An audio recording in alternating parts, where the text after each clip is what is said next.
Hello and welcome to another exciting episode of Way of the Brush with me, your host, Kris, aka the Name Butcher, aka Hey You Get Off My Lawn, aka Kris, you're being creepy again. Way of the Brush, the most informative 120 minutes on the internet on the wargaming lifestyle. We'll talk about painting, terrain, conversions, and everything under the sun. If you want to keep this conversation in the wargaming painting side of things, feel free to ask your questions, whichever direction the chat might be in for you. Feel free. And of course, if you're watching this after the fact, you can submit your questions to Kris@wayofthebrush.com. If you're going to send pictures, send them as attachment in the email. Don't send it off as links to other sites because those just won't do it. Of course, you could also use the hashtag WayOfTheBrush if you're on the Instagram side of things, or use the hashtag WayOfTheBrush wherever you want, because we do a little segment in the show where I have a look at people using the hashtag WayOfTheBrush. So if you want to have your pretty pictures displayed for all, feel free to, use that, as it were. Am I streaming okay here? I think so. Yeah, we're good. Also in the description below is a link to wayofthebrush.com. Central hub of all the silliness has the links to all the social medias as well as Discord. Join us on Discord. It's a lot of fun. We only have one rule in the Discord. Don't be a dick. That's it. That's the only rule, really. That's the broader, overarching theme for the Discord. Just don't be a dick. Just don't do it. I realize some of you feel that tendency to do it. Just don't. Ignore that tendency. Ignore that little voice on your shoulder going, don't do it. Unless, of course, it's the other voice. I don't know. Whichever voice is giving you better ideas, I guess. I don't know where I was going with any of that. Also down below is links for t-shirts. Get yourself a t-shirt. Look like a connoisseur of all that is good and holy in this world. They're wearing a Way of the Brush t-shirt. And if you purchase yourself a shirt, send a picture of yourself in your shirt, and I will add it to the Monkey Shrine, which is also at wayofthebrush.com. Big thank you to all my patrons. Without your support, this channel would not be able to do what it is that I do, which is educate, inform, sometimes entertain. So, click the link. It's also at wayofthebrush.com. All the links are all over the place. Huge thank you, everybody does. Various tiers to support at, so click whatever makes sense to you. If you're not able to support monetarily, i.e. money, thumbing up the video, liking, following, subscribing, commenting, ringing the bell, blah, blah, blah, all the interactions. Just do all the things. Just pray to the algorithm god. Apparently, we're just praying to the algorithm god at this point, and, hopefully the algorithm god has mercy on our souls. Big thank you to Carl, Got Me Earl for Beer and Blood Bowl YouTube channel. Check it out. We always take time to thank Carl, even though he is no longer with us, for taking the time out of his busy day to create the email jingles that play before the email segments of the show. So always much love to Carl. And of course, speaking of love, much love to my baby brother Evan for creating the intro, outro music that plays at the begin and end of the show. And so always much love to my baby bro Evan. If you're into rare comics, it's in the description below. EB Comics. We're talking rare. Maybe you're looking for that one comic to complete your collection. He might be able to help you out. So check him out. Maybe. I don't know. We're talking rare. Like rare. All right, who's joining us today? I can see Kim. Are you going to give us the facts so we can know if we want it to be after it? Whoa, what? Are you going to give us the fact so we can know if we want it? Wait, jeez Louise. Sir Peanut Butter, thank you for the Twitch Prime. The Primes. Oh, sorry. Here we go. Oh, shit. There was a message in that. Hey, how about that? Okay, do it again. I need like the splashy emote. The squirting emote. Is it a squirting emote? I don't know. Basically, I think I should just change it to a big eggplant with the squirty emote and then has your name in there. I think that's what we should just do. We have yet to encounter a group thing where there's a whole bunch of them and they're all blah, you know. What do they call that? I can't remember. There's a word for it, I think, isn't there? There's a word for it. Dark Commission, hi Kris, hi. Lord Krabby, sup party peeps, sup Lord Krabby. Bar 1, hey you Kris and monkeys, I managed to make it in time today. Well, welcome. Scott Radum, hi guys, hi. Sir Peanut Butter, morning Kris and peeps, morning. Yeah, so I guess having a look at my inbox today, and I guess we're doing a short show because I don't have any emails. So yeah, short show today. I get to get out of here and well, it's my show, so I can pretty much just, you know, leave whenever I want, right? I could just, you know, go, you know, why not? I'll just hit this thumbnail and then bang. Yeah, we're out of here. See you guys later. Have a good day.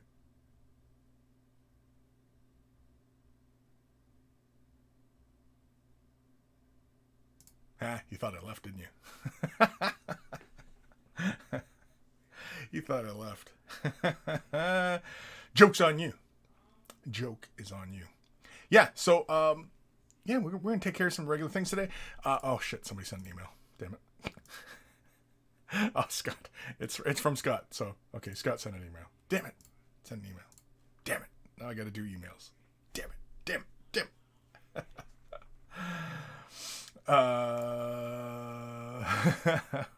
Sorry. Kim, we can fix that. The no emails thing. Oh, yes. Bar 1. When is that picture from? Oof, man, that was from when I first started doing this little stream, which go all the way back to 2013, when Kris was not sporting a mustache. I know, hard to believe. I'm not even sure when exactly the mustache became a thing. It somehow became a thing. I'm not even sure. I don't even know what the evolution went, because there wasn't a point where, like, usually, like, I like having a clean shaved face. I usually don't like a lot of fuzz on my face because it gets itchy and just it's annoying.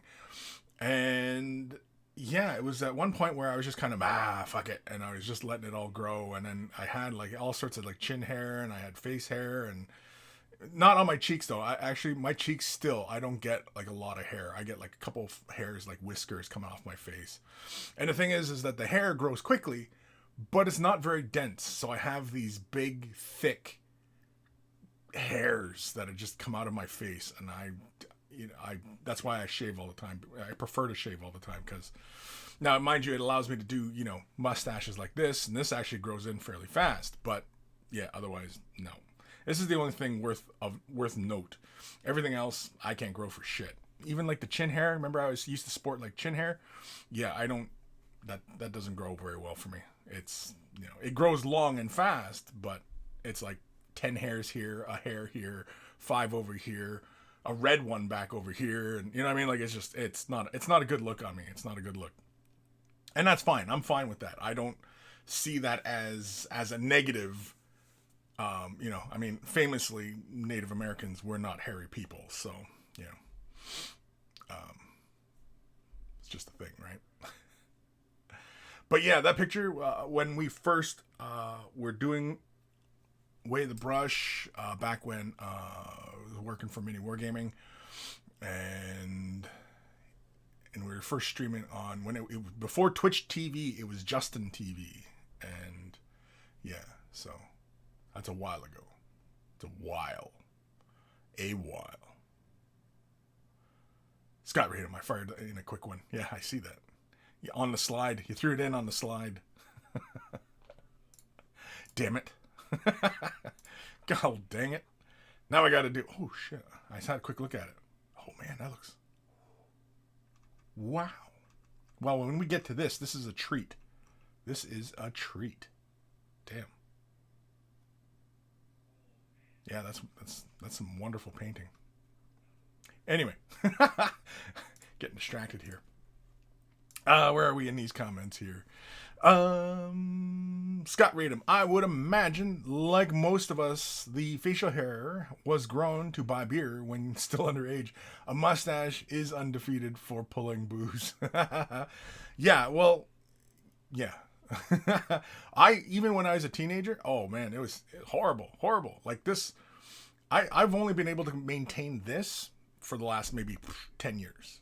Before that, no, even my mustache, 5 hairs here, 2 hairs up here, a hair over here. Like it was, again, not a good look. It just wasn't a good look. And so, yeah, I always maintained a clean shaven face just because you can't grow the shit, right? And that's fine. That's fine. I don't see it as, I don't know. These days, it seems like so many things get categorized into what is masculine and what is, this or that. And facial hair, having a big beard is very manly. I don't see it that way. I don't see it that way. I mean, you want to sport a big beard, bravo. Tiny part of me, yeah, a little bit jelly that you can grow a nice big facial beard, but I'm not like, oh man, I wish I could grow a big beard like that. Like if I could, I would. I don't, and I can't, so I don't, right? But otherwise, yeah. For me, it sounds a bit hard. I know we've talked about this in the past, but a lot of body hair is not it's not really particularly attractive to me, on a man or woman. It's not a good look, honestly.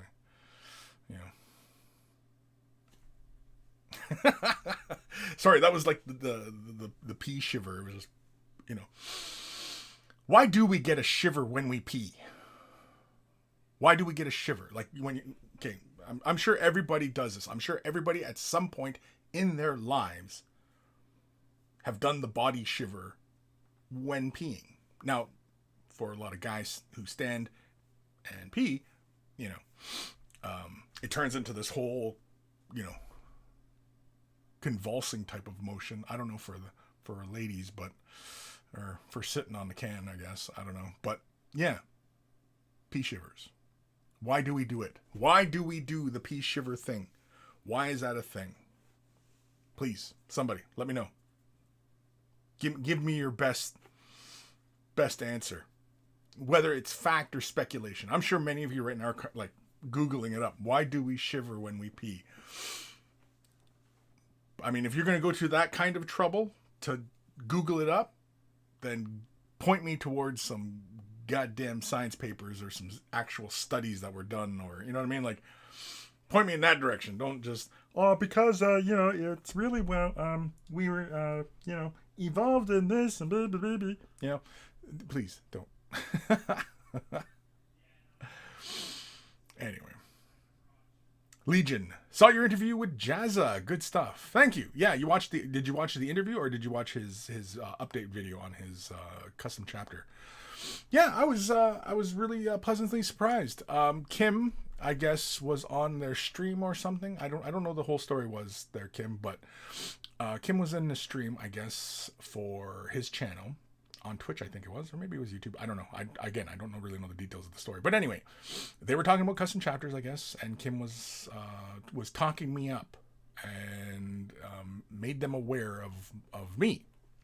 And then they reached out to me, and me and Jazza just it wasn't really like on the fly, but it was kind of let's do this. Okay, we'll reconvene the next day at this time, and we'll get to it, and we'll talk about this. And so, it was really nice. And, much respect to anyone who is willing to take the little bit of time to see if your grander vision for a project that is influenced by outside your own experience and culture, and you want to incorporate some elements that you find, attractive, and, incorporate it, and then just touch base with some folk about, whether or not what is acceptable, what isn't, is this stepping on toes? You know what I mean? Like, what is wrong with that? And I saw some of the comments in his video, the main video where he was updating it, and holy shit, like, it's like really amazing how the people come out of the woodwork when you get on this kind of topic. And yeah, it's like people who have some really weird opinions about this kind of stuff. You know, it's really, really funny. It's funny. And it's very telling. It's very telling. Very telling. I mean, you can hear the ones that are just kind of in a sycophantic kind of way kissing up by agreeing with it, which also is not terribly helpful either. But then the ones that are very, very resistant to it and, you know, think that he shouldn't have bothered. He should just done whatever he wanted, not consult anybody, and just do whatever he wants, right? And yeah, it's, you know, no, it's about respect. It's about respect. I mean, if I was going to go and do the reverse thing, I was going to portray, you know, something that was distinctly Australian in nature and culture and, you know, stuff like that. Yeah, I'd want to reach out to some Australians to see whether or not, you know, this is okay or this isn't, or, you know, what are, you know, what would be I want to avoid insulting people. I want to treat the material with respect. And, you know, what is wrong with that? What is wrong with loving your neighbor and respecting your neighbor? What is wrong with that? You tell me. Anybody out there, you tell me, what is wrong with that? You know what I mean? Like, again, but you go into that video where he talks about his update, not the interview video. The interview video is, you know, it's pretty contained and it's pretty civil. But his main video, yeah, like I was kind of just skimming through them, but I mean the ones that were, you know, bit questionable. Yeah, they really stand out. And yeah, but it was great talking to him, and I was familiar with his work. I had seen what turned me on to his channel. Well, Old Man Logan had first pointed him out to me like a long time ago, like years ago. He was doing like art stuff on his main channel, and his main channel's huge. And I had seen he had done a large format Space Marine before the large format Space Marines were a thing. And I thought that was really, really cool. And I followed that little adventure that he had posted. And so I was like, wow, that's really cool. And then, yeah, they reached out and yeah. And I had no idea that he is related to other infamous YouTubers. Buddy who talks about weapons and stuff like that. Shadversity. Shadeversity? Anyway. Yeah. I thought that was really cool. But anyway. Yeah, it was fun. It was nice. And, you know, I told him, I said, like, yeah, you know, if you have any other questions or any other ideas you want to float past and see if, you know, it, you know, steps on anybody's dick, feel free to, you know, reach out. So, who knows? We might do another. Who knows? Kim, I also sent an email. Did you? Oh, man, you guys. Trying to get out of here early. Not that I have any plans, I think. Do I have plans? I don't know. I got to ask my wife if I've got plans. Honey, do I have plans? No? Okay, good. Free day. Dr. Zantos, hello all. Hello. Dark Commission, breaking controversy. Kris's mustache revealed to be extra long nasal hair. I wish. If I could, man. Yeah, if I could grow my nasal hair right out. Because right now I'm hitting that age, and I'm sure some of you who are around the same age as me, ear hair, nose hair, annoying. Very annoying. I thought, you know how like I sometimes get these like light hairs in my mustache? Sometimes they're white. I saw one that was in my mustache. I thought it was a white hair in my mustache. And I'm usually not like really vain to pluck the white hairs out or anything like that. I'll just leave my fucking, I don't care. But I seen the white one. I was like, oh man, this is pretty long. And then I realized when I pulled on it, it was in my freaking nose. I was like, oh my God, it's in my nose. This hair. And I was like, oh my God. And I was out here like this far away pulling on the nose hair. Yeah. I could get like a good grip on it. Usually with hairs, right? Like tiny little hairs, you got kind of like tweezers and you got to pinch it, right? No way. I could full on just grab it like full fingertips and just pluck it right out. Yeah, it was huge. Then I get some of them in the ears where they just come out, and yeah, there's ear pubes. Man, some ear pubes. Oof. I don't know where I'm going with any of this, but anyway.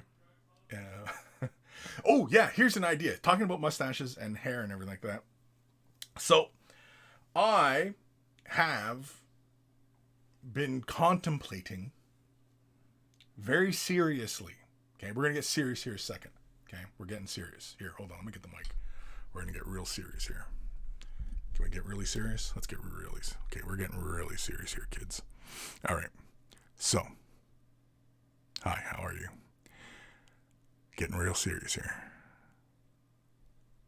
I am this close to getting rid of it all.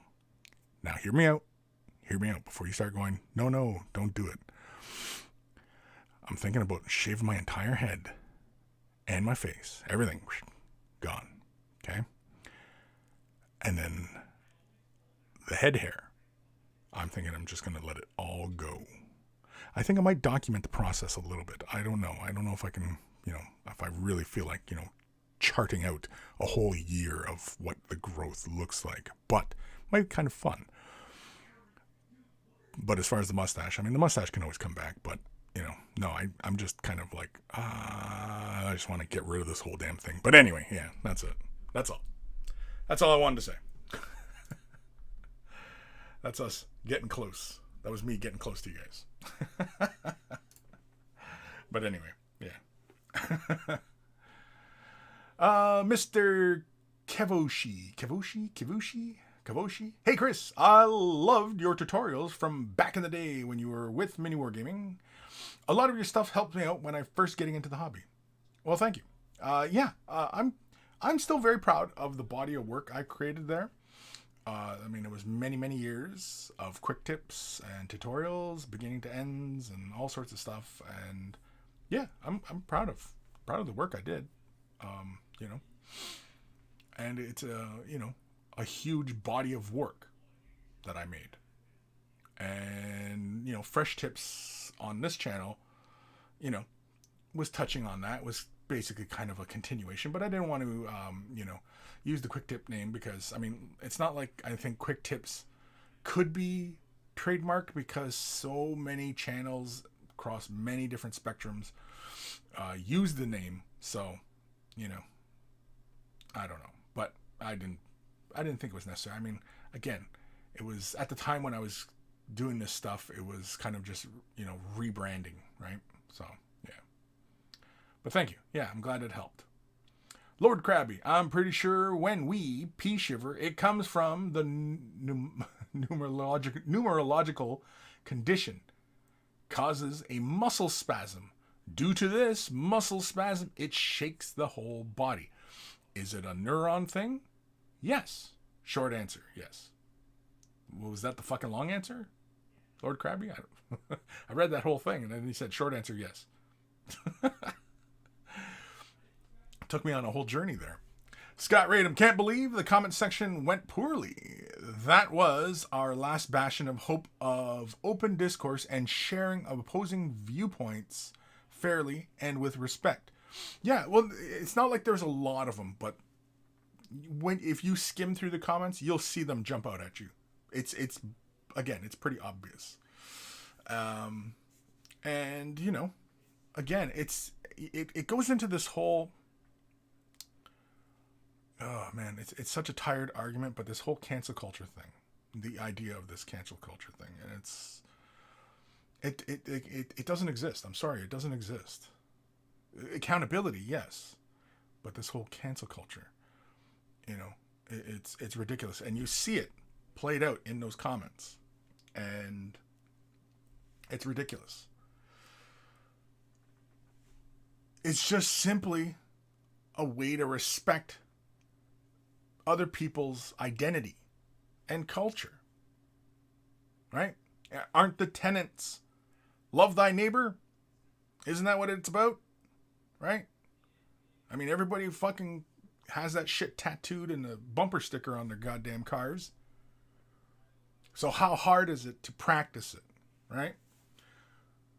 if it's outside your experience and outside your culture, it's okay to reach out and say, is this okay? I want to incorporate these design elements, and I want to, I like this aspect of things, and I would like to incorporate it into this art piece I'm creating. What is acceptable? What isn't? What would be insulting? What wouldn't be?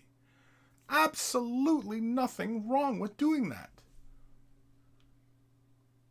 But whatever. I wholeheartedly support his decision to do that. And I'm grateful and thankful that he did. Would I have been terribly insulted if he hadn't consulted anybody? No, not really. I wouldn't have been terribly insulted. Maybe a little bit. But I wouldn't have been terribly insulted. It would just be another brick in the wall. It's really what it would be. If he hadn't gone and consulted, yeah, it would have just been another brick in the wall. That's it. Right? But because he went through that effort, I mean, he made a new fan of his work, because I really wasn't following his efforts, but now I am. So he made a new fan. And by the sounds of it, he made a few more new fans. So, win-win for him. Right? So, yeah. Kim, always check with your wife if you're free. She knows. It's normally her plans. Yeah, exactly. I mean, like, you know what I mean? Like, what are you going to do? What are you going to do? Right? I mean, honey, what are we doing tonight? Oh, yeah? Okay. Well, I guess we're doing that tonight, Mainly because I couldn't be bothered, really. I mean, like, I have friends and such, and it's like, you want to do something? It's like The Simpsons, when Homer gets the monkey, Mojo, and Mojo's all fat. He's on the floor with Homer, and he's, go get me a beer. It's like that. I just, the wife says, yeah, we're going to go over here. And I was like, oh, all right, let's go.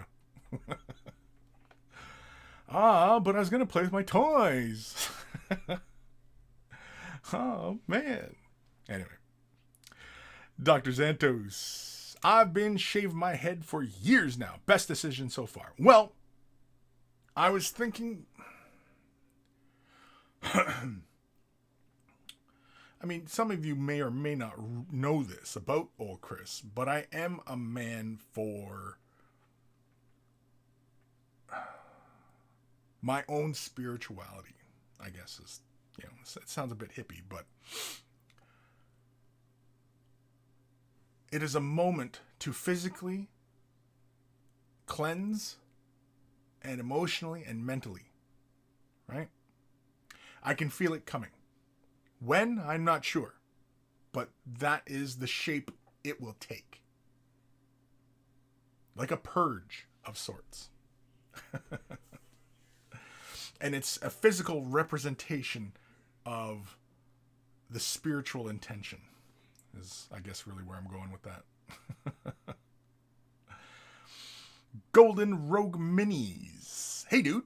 Saw your conversation with Jazza the other day. This has brought me to your channel. I look forward to seeing your stuff. My stuff? It's a little forward. I mean, usually everybody goes over to my OnlyFans for seeing my stuff. I joke. I mean, I have the fresh tips. I have the just the tip and getting projects done and this. And yeah, my channel is pretty varied as far as like what I do, like the getting projects done and the way the brush. These are all long format videos. Fresh Tips is a shorter format series, and Just the Tip is intended as a very short series. So yeah, but thank you.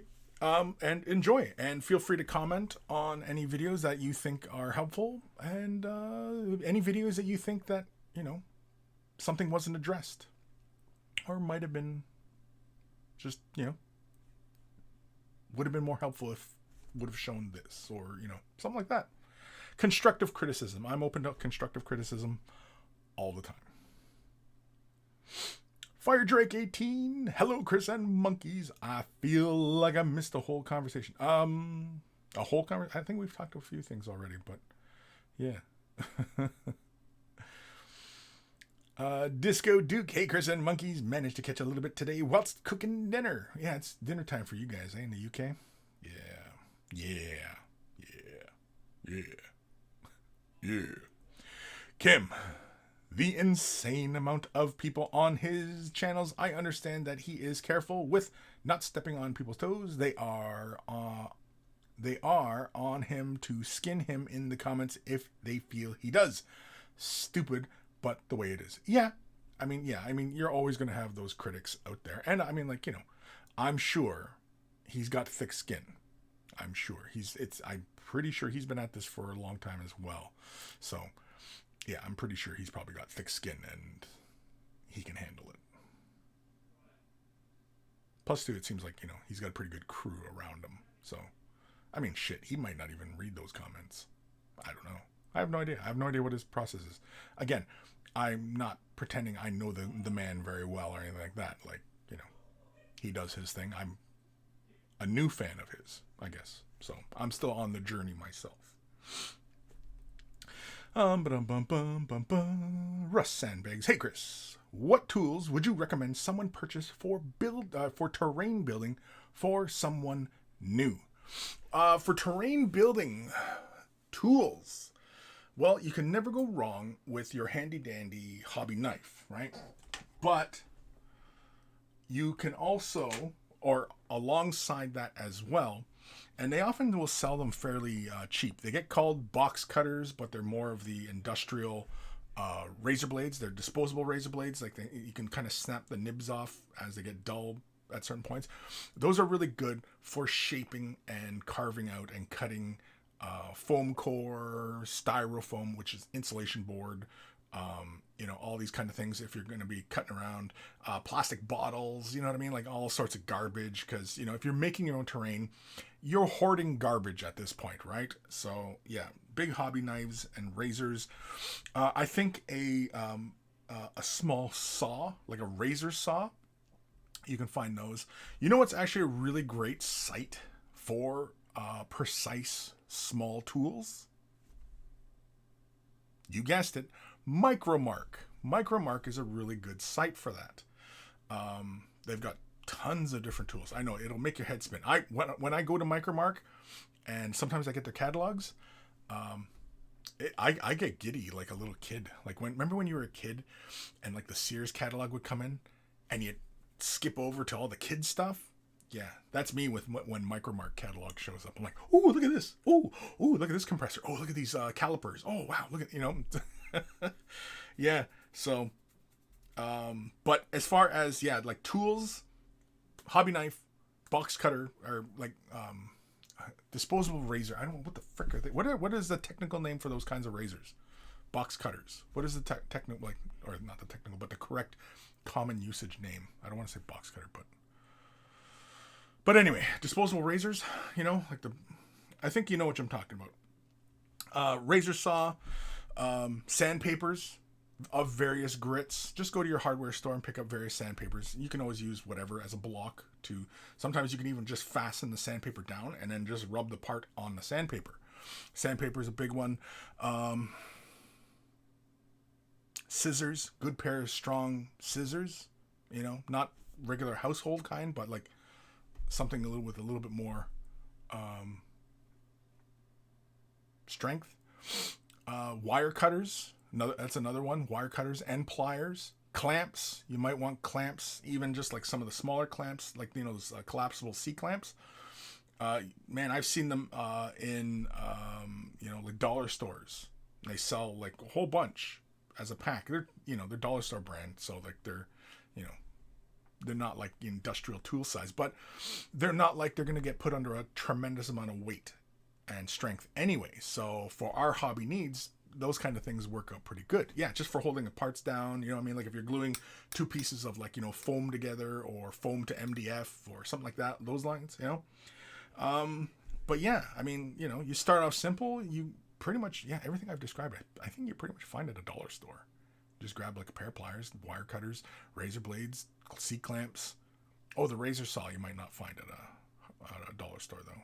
You might have to go to a hardware store for that, if you can find it. Also, like a lot of places like model train stores, like stores that sell, you know, the model train stuff or RC cars and stuff. They also usually will have assorted tools that are good at manipulating small things. But I mean, like, again, it's almost a journey in itself, exploring all the different tools that are available, even as a hobbyist, even just as somebody who loves assembling models. Because I know there's many of you guys out there that just love assembling this stuff and converting and, you know, like all that. And yeah, it's tremendous. I mean, how far one can branch off from just a simple little space. But if that's the journey you end up taking, you know, great, because, you know, it's obvious that you're passionate about it, right? And you kind of should, in this hobby, follow your passion. Don't do things that feel like that everybody else is telling you what to do, right? Even as I'm shouting this at you, whatever really excites you, follow that, right? Follow that to wherever it goes. It might go nowhere, might go somewhere. Who knows? But you're going to find out. And as you work through that, you're going to learn something about yourself. That much I can guarantee. I should have at the bottom, not actual guarantee. But anyway, so hopefully, who asked that? I don't even know who the hell asked that question. Where the hell was that comment? Oh, Russ Sandbags. Russ, you've been around for a while. But yeah, those are like some of the things I would recommend right off the hop. It's really a razor, hobby knife, maybe some sandpapers. Oh, files, you know what I mean? Like again, like the list can go on and on. Good starting point is really just the razor. Like the box cutter razor, you know, like the big industrial type of disposable razor blade. Yeah. Gotta be careful though. Especially if you're cutting up garbage. Sophie, wow, hey y'all, finally able to catch a live stream. Wait if the brush. I like it. I'm going to change the name to that now. Wait if the brush. Mr. Kevoshi. Hey Kris, I remember you and Ash did a hobby hangout some time ago, and you two were talking about submitting a piece to Golden Demon Crystal Brush. Anything happened with it? No. Man, that was a while ago. And that was pre-lockdowns. So yeah. And yeah, many projects got put on hold, you know, when that all interrupted everything. So yeah. Will we do something like that? I don't know. I don't think Ash is really, you know, into competition type work. I'm not really into competition type work. So it's probably why it really hasn't manifested into much, because we're both kind of, you know. I mean, like, I'm not going to speak for Ash, but yeah, I mean, if we were both really fired up about it, we'd probably be somewhere with it, right? And it has gone nowhere. I'm pretty sure. Now I gotta check my notes. Did we start something? No, because he would have been hounding me about it. Again, if we were really passionate about it, we would have been in constant communication and, you know, working on things. And again, like I said, like, I don't think Ash is fired up about competition type work. Otherwise he'd be doing it, right? And I don't. I mean, I submit stuff to competitions, but I half-ass it. I'm not really that concerned with it. I just, you know, like when I go to Adepticon, I usually bring like one or two things, something that I figure, whatever, right? And I'm usually not worried about it. It's just an excuse. It's an excuse, really. I guess really that's more what it is, especially when I go to Adepticon. It's more of an excuse to go to Adepticon, right? Oh, I'm going to Adepticon because I'm entering the competition. You know what I mean? Like, at least that sounds like you have a reason other than, I want to go to Adepticon to hang out with friends. It's like, well, No, that's, it's pretty weak. I mean, it should have some other reason. Well, come on, spend some money. All right, you're going to go shopping. Okay, fine. You're going to go shopping.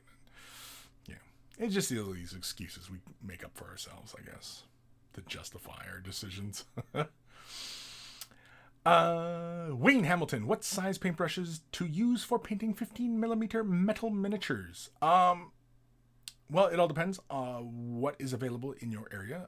If you have a lot of hobby shops in your area, nothing wrong with using Citadel brushes. I would recommend like a base coating brush and a, what the hell is the Artificer brush, the fine detail brush. A little bit pricey, but if you're going to get into some really good brushes, they're going to cost. Now, if you are relatively new to this hobby and you're not that confident in your ability to paint miniatures, what kind of brushes? I don't think I would concern myself too much with. If you find synthetics or natural hair fibers, whatever kind of brushes, find whatever's within your price point and whatever looks good to you.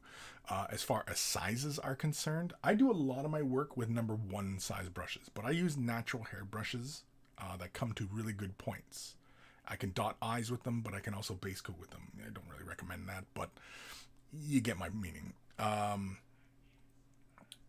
So realistically, I would recommend like a number 1 for some of the bigger areas, and probably like a 00 or 000 if they have it in that paintbrush line. I would highly recommend, if you're going to art stores and stuff like that, look at the watercolor brush section. So the brushes that are all intended for watercolor use, those are more akin to the work we do as miniature painters. So, feel free. Citadel, Army Painter are some of the big names for, wargaming brands. Who else does paintbrushes in wargaming? There's a bunch. There's a whole bunch of people doing paintbrushes these days. A number 1 and the smallest, like an extra small or a 000 or 00, that's the sizes that you're going to want for that size of miniature. Now, I have shown, I don't know if it was just a tip or if it was a fresh tip, but I had shown painted some, I think it was Flames of War? Might have been Flames of War. I don't know. It's one of those small scale games. Oh, no, it was Team Yankee. I had shown some little plastic Team Yankee miniatures. And, I mean, it really doesn't matter if they're metal or plastic. You should prime them, but don't over-prime, because what little details are there, you don't want to obscure by over-priming the surfaces. So, be mindful of that. But if I demonstrated using contrast paints on those small little models, because all you do is you just basically do one stroke and it covers the entire thing, and it gives you your highlights and your shadows and your midtones all in one go. And on small surfaces like that, honestly, oi, geez Louise, that scared the crap out of me. Thank you, Fordendorth, what is it? Nordenoth? Dathoth? Fifth? Man, that's giving me a lisp. Starting to sound like Mike Tyson. Anyway, now I'm going to get an email from Mike Tyson. Don't make fun of the way I talk. So anyway, and I would stop too. I would stop. If I got a letter from Mike Tyson saying, quit imitating me, yeah, I would stop. You kidding? I'm not going to fuck around with Iron Mike. So anyway, yeah, contrast paints. Really, really easy to paint those surfaces, get it done quickly, and, minimal amount of pain, and not fussing or not worrying too much about, trying to highlight these little surfaces and stuff like that. Contrast paints can just do it really, really easily. Now, there's other ways and other products that are similar to contrast paints, and there's a way to get an effect like contrast paints, especially if you are not in a position to spend a lot of money on stuff. There are other ways. I have a video on basically turning any color you want into a shade wash. Similar kind of thing. Not the same, similar. So hopefully, who asked that question? I don't know who the hell asked that question. Oh, Wayne Hamilton. Yes, Wayne Hamilton. I don't know if I've ever read that name before. Wayne Hamilton. Welcome. But yeah, so a number 1 and 00. If you're on the Citadel side of things, a standard brush and a artificial brush ought to do you. Synthetic or natural. Again, if money's an issue or concern, go with the synthetic. They tend to be cheaper than natural fibers. So, and if you're relatively new, yeah, I would go with synthetic. You'll be fine with synthetic. As you develop as a painter, you'll find you might gravitate towards using natural haired brushes, just because you might find that. Kim, I left a comment about you in the video that he did, so I'm pretty sure that he reads the comments. Yeah, I guess so, right? Yeah. Russ Sandbags, my wife despises my garbage hoard. Yeah, I've had to purge my garbage hoards a few times. Back when I used to still do a lot of my own terrain. Yeah. Nowadays, no, I don't do it. Couldn't be bothered. Not enough time in the day. I know, and I've got like a bunch of Necromunda stuff I want to get to, and it's like on the back of my brain, and I'm kind of getting the itch now to just like start working on my Necromunda stuff, and it's like, oh, and then another project shows up on my door, and it's like, oh, that's cool though. Like I've got one right now. Oh man, I want to hurry up and get through my Aeronautica stuff. I want to get the beastie, the pig gator. I want to get him done, so I can start, concentrating on other projects, because, yeah, it's just not enough time in the day. It's not enough time in the day. Yeah, it's annoying. Sophie, wow. Model train stores are great for basing materials. Yes. Yeah. Yeah, tons of stuff in model train. Oh, yeah, model train. I mean, Woodland Scenics, right? I mean, like, so many of wargamers who've done their own terrain are very familiar with Woodland Scenics, right? Because they're basically the Games Workshop of the terrain market, right? So, yeah. Although I'd imagine they're probably bigger, but who knows? I have no idea. Couldn't tell you. Doesn't really matter. Fire Drake 18, half-eaten tuna fish sandwich. I'm saving it for a project. I found a dead mouse. On the hobby pile it goes. Waste not, want not. Well, those are good words to live by. Waste not, want not. But yeah, you end up looking like a hoarder, being a, terrain maker, especially if you have big projects. Maybe you're doing something for your local hobby shop or your big gaming group, or and maybe you got guys have a tournament coming up and you need terrain, and so you're busy, putting together stuff, and yeah. Cawking 555. A lot of tools can be found cheaper and better grade of steel in electronic supply stores. Right? Yeah. Yep. I think a lot of like Micromark stuff. I think a lot of their stuff comes from that field. Angel. Hello, Angel. Disco Duke. I love doing a little bit of terrain. I'm currently doing a little cannon crew. I'll send a pic on Discord. One critical tool for terrain is PVA glue and iso alcohol. Yes, I completely forgot about glue. Right, glue. PVA glue. Regular white glue. And isopropyl alcohol? Yep, definitely. For cleaning up stuff and cleaning up areas and stripping and, yeah. Angel, assembling 14 Night Goblin archers. Oof. Are you going to get them done by the time I'm done the show today?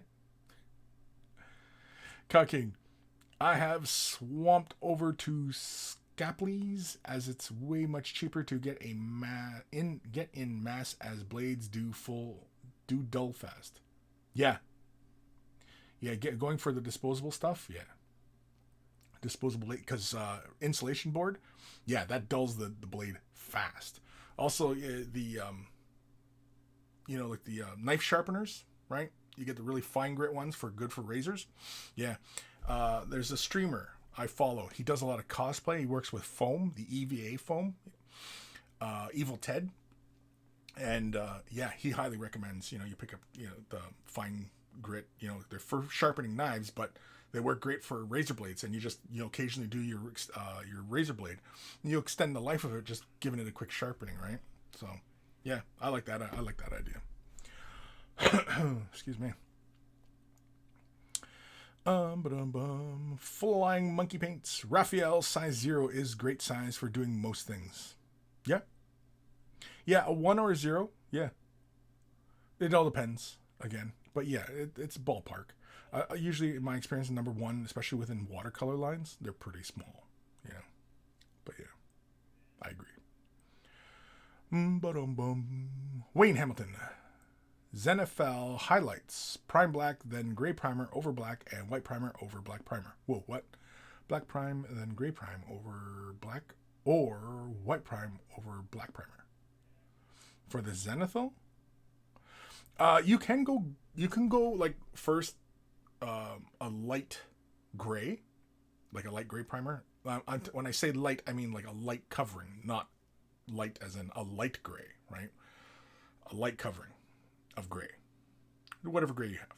Usually the gray is usually a very, most like spray cans and stuff like that, they're a pretty good mid-tone value. But anyway, and then coming from the top and spraying down with white, not very heavily, but enough coverage to make it look white. And yeah, that works out very well, especially if you're using contrasts, because pushing too far black and then going contrast, it just makes it look all too darn dark, versus going with a black to a white, or even a black to a gray. It all depends on what your end result is. Don't just start doing zenithal priming because you're seeing other people do it. Okay? When you start out in this hobby, miniature painting, I think it's better just to start off knowing how to lay down a nice, smooth prime with either airbrush or spray cans, even or just hand brushing on your primer. Those are all options. But yeah, and then laying your base colors down and then building up highlights and then kind of developing that way. Doing zenithal pre-shading, stuff like that's more of a reliance on thinner colors, transparencies, and stuff like that, because it basically is saving you some steps because you're already establishing your light sourcing. But with zenithal type of pre-shading or priming, oftentimes it often just gets used in the very common way, a darker tone up to a white, and it's often top down. So the light sourcing is always imagined top down. But if you get a little bit creative, say you have a lava base, right? Your base, you intend the base to be lava. Well, you can do the reverse. You can do a dark tone first and then spray up at the model, especially if you haven't assembled the base, and spray up at the model with a light primer, and then start building your values on top of that, and you have an underglow, right? But you never see that. Everybody's always the same damn thing all the damn time, you know, with their zenithal priming. It's always the same shit I'm seeing all the time. And so, you know, yeah, it's unfortunate. It's unfortunate, but you know. Oi, jeez Louise. I'm a man, damn it. Now let me stay home to play with my toys. Fire Drake. Thank you. Oh, it's already gone. Thank you for the super chat. I'm a man, damn it. Let me stay home and play with my toys. Yeah, exactly. You know what I mean? Like, I'm a man, damn it.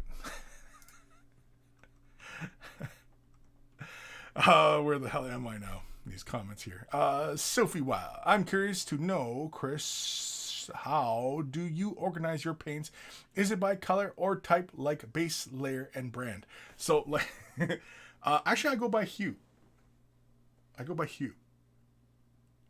start like with the white and go across lighter values, building out, ending in browns, right? Just because browns typically is an amalgamation of all the other colors, and then going. And so I always go brightest to darkest, and then I go through the colors and work my way through. It's, you know, my own foibles. Foibles. It's a foible. But yeah, it's funny you mentioned that, because I'm planning on filming a video kind of addressing something very similar to that. But yeah. A Necron one? Anyway, with so many projects to paint, do you ever have time to play? I mean, I can make time. I have intended to make time, just haven't gotten around to it. So it's, you know, time management, and yeah, I'm sure if I made time, I would have time. And that's true of anything, really. Right? However, how can we take time to do something if we don't actually take the time to do something, right? So whatever's going on. Now, mind you, of course, there are things that will take priority over, playing with our toys. So go take care of that. And usually whenever we are feeling kind of a lot of pressure and, external forces on us, and we just can't quite concentrate on, our hobbying, that's usually the sign that we have to go take care of the external things first before we can actually, with a clear head, sit down and get to some painting or some hobbying, assembling, gaming, whatever it is, right? The external forces being family, job, school, life, right? Whatever it is. Go take care of that. That way you can come sit down at your hobby area with a clear head and enjoy yourself. If you were sitting at your hobby area and you feel other external things pulling at you, you have to go take care of those things. You have to. I know it's annoying, but you got to do it. And yeah, then you can sit down and really enjoy. And when you've taken care of those other things, you feel a bit of a self-satisfaction that, yeah, you know what? I earned this 2-hour paint session that I'm going to sit down and I'm going to just enjoy myself. And I'm just going to pick one of my many projects on my desk and just start working on it. Doesn't even matter, right? So, yeah. In my experience, anyway, that's usually the way it goes down. Scott Radom. Did the Pig Gator come in the Age of Sigmar box set? No. Pig Gator came separately. Pig Gator was part of G-Dub's release schedule. Because, I've got a couple other things from that release. G-Dub sent me 2 other projects. Again, they like adding to my to-do pile. I'm not complaining. It sounds like I'm complaining, but I'm not complaining. But yeah, I have these other 2 kits over here. Hold on. I'm fucking with my eye holes. Yeah, so I have this. Make sure it's not all reflected out. Yeah, I have this kit. The Chariot. I have this. Right? Still shrink wrapped. I have that. I also have the Break-A-Boss on Mirror Brute. I really like this model. This model probably will get painted by me at some point. So, yeah. I mean, I remember when they were showcasing these, when they were first, when they were previewing them, and I instantly fell in love with this model because it's just too much fun. Just this dude riding on this, it's Blaster Master, who runs Barter Town. But yeah. So yeah, I've got other stuff here. Well, I think I can talk about it actually, because they sent me. Now, I bought Wrath of Angels. But they were kind enough to... I was working on this yesterday on getting projects done, assembling the Thunderhawk. Yes, it's still sitting in the state in which I left it. But they also sent me the Fire Raptors as well. And these will get assembled. I like these things. These are just cool looking things. I love how they have those big Gatling guns on the front. Where is it? Right there. Big Gatling guns.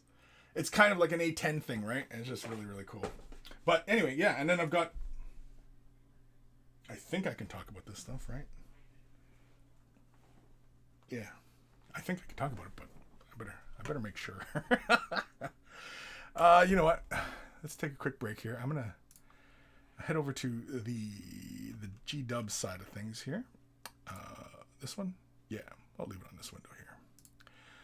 So yeah, they're doing the Black Templars, right?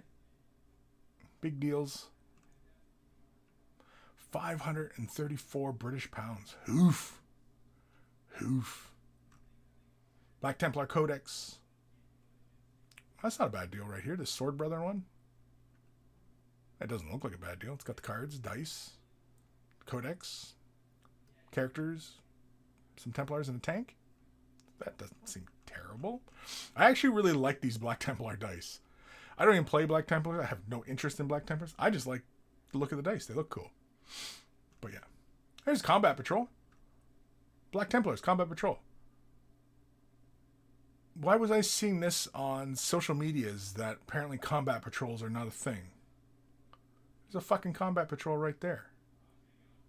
What the fuck are people talking about? Castellian, Champion, Captain Grimaldus, and Retinue, Marshal, Helbrick. Yeah. Is this dude Finecast? The chaplain? Is he Finecast or is he a plastic kit? He almost looks like he is a Finecast model. Is this like an old model? Do I even know what I'm talking? No, it's a plastic model. Wow. Huh. The more you know. Interesting. Okay. The sculpt of him looks like an old school metal model. He looks like Finecast. It's interesting. Of course, I like all the little Templar bits and stuff like that. Some books, some pins, Koyo pins. Koyo? Is that how you say it? Koyo? I don't know. Egg of Sigmar. What's this? The dice. Oh, okay, this is last week's stuff. Yeah. Christmas Gabo. Oh, yeah. G-Dub sent me the Blood Bowl corn team. That's cool. Again, I've got lots of stuff on my to-do pile. Lots of stuff. So, and so many projects I want to get to. You know, I'm going to have to take a break at some point here just to catch up on some of these projects that I want to get done.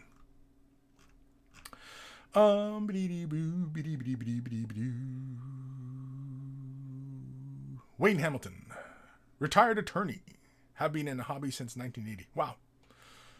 Man, 1980? I was 5 years old in 1980. You haven't been an attorney since 1980, have you? Good God, man. Good God. The Grand Wombat. Your work is amazing and I appreciate you. Thank you. Kim, I do a lot of glaze painting. I only do it sometimes. Right, yeah. Oh, the zenithal priming? Yeah. I don't do it very often either. I mean, for the most part, I'm not a big fan. Okay, first of all, like if you're doing it by spray cans and such, you run the higher risk of over priming the surface, right? Because you're deliberately laying 2 primers down, maybe 3 if you're really getting really kind of technical about things, right? Like if you're laying a black and then laying the gray down, then putting the white on the very top kind of thing, right? That's all good and fine, but that's 3 times you're going over that surface with a primer. And it, like most of the time, I work under-primed on a surface. I'm okay with laying down a base coat multiple times. The point of a primer is to just provide a surface for the paint to grab hold of, right? That's the point of primer. Now, yes, they do make color primers and makes the jobs a little bit quicker and faster and easier and, less painful. And that's fine. But if your goal is to become a better painter, you're better off working with just like a white primer and working just under-primed. Now, meaning under-primed, meaning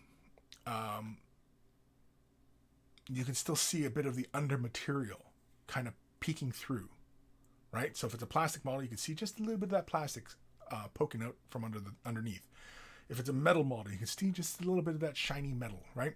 So that's what I mean by under priming, is you can still see the under material, but you've provided a full coverage on that surface. Now, how do you know that? Well, if you see the primer gathering on the surface, it will have gathered on the entirety of the surface where you sprayed it. It just happens to be, it's not as concentrated in some areas, and which is why you'll still see some of the material, the model material underneath poking through, right? But again, the whole point of painting and priming and the primer is for the paint to grab hold of. That's it. If you've ever tried to paint an unprimed model, you'll know what I'm talking about. You can still do it. You can still put that paint down, right? If I was painting Blood Angels and I didn't prime the miniature, you still can take Mephiston Red and apply it to that model.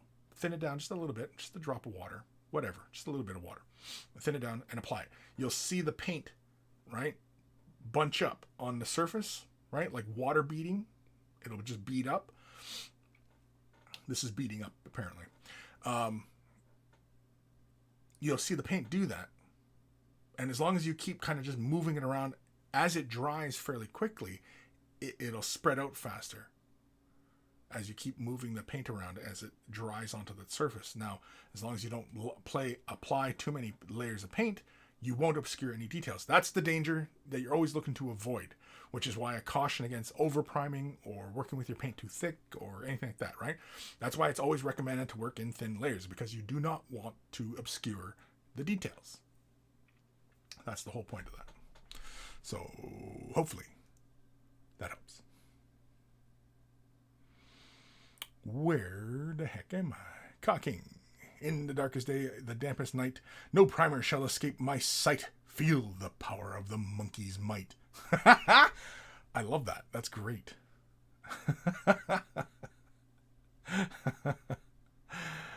That's fantastic. It's so long though. I wish I could make that the title. I like that though. That's fun. You know what? I'm gonna save it in the comments. just because I really enjoy that. Can I do it all in one? I used to be able to do this all in one. What the F? Let me put this in the comments here. You know what? Yeah, we'll put it right below the main taggy thingy here. You know what? We'll quotation it just because it's, and then we'll put cawking. There we go. Boom. Oh shit! I should have copied that. Oops. Oh, I'll adjust it later. I can't quite do it to Twitch anyway, because Twitch does this weird thing where it deletes my input I do during the stream. Anyway, doesn't matter. The Grand Wombat. I love hobby work, but I'm steadily drifting away from GW. There are a lot of really cool small studios with awesome models. Yes, 100%. Yeah.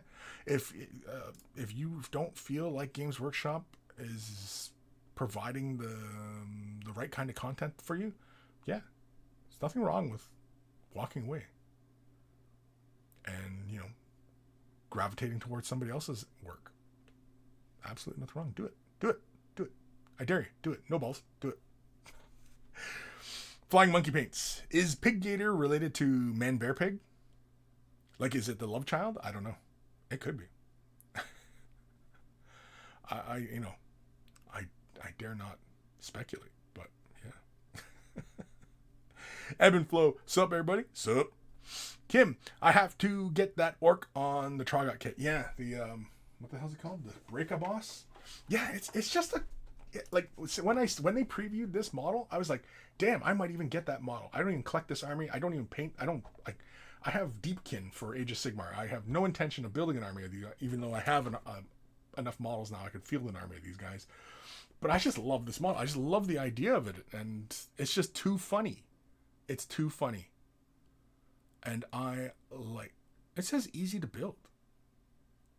No glue. Tools are required. Say what? Is that true with this model? Has anybody built this model? Because it says right here. Oh, shit. Where is it? Right there. I can't focus on it, but easy to build. It says no glue. Push fit. Anybody who's assembled this kit can tell me, is it a push fit kit? I didn't know that. I did not know that. I didn't know that. Interesting. Fire Dragatine, have to go, Kris. Also have some new Crisis Protocol for next week that I'm working on. Cool. Yeah, send that in. Oh shit, I was supposed to do that thing for Galaxies for you, wasn't I? Shit. You gotta send me an email. Remind me of that. Cawking. Somehow I took a 1.5 nap doing nothing but existing. Yeah, that's fine. That's fine. That's absolutely fine. To just take a break from whatever, right? Again, when we have to deal with real life, go deal with real life. Real life is more important than video games, painting miniatures, you know.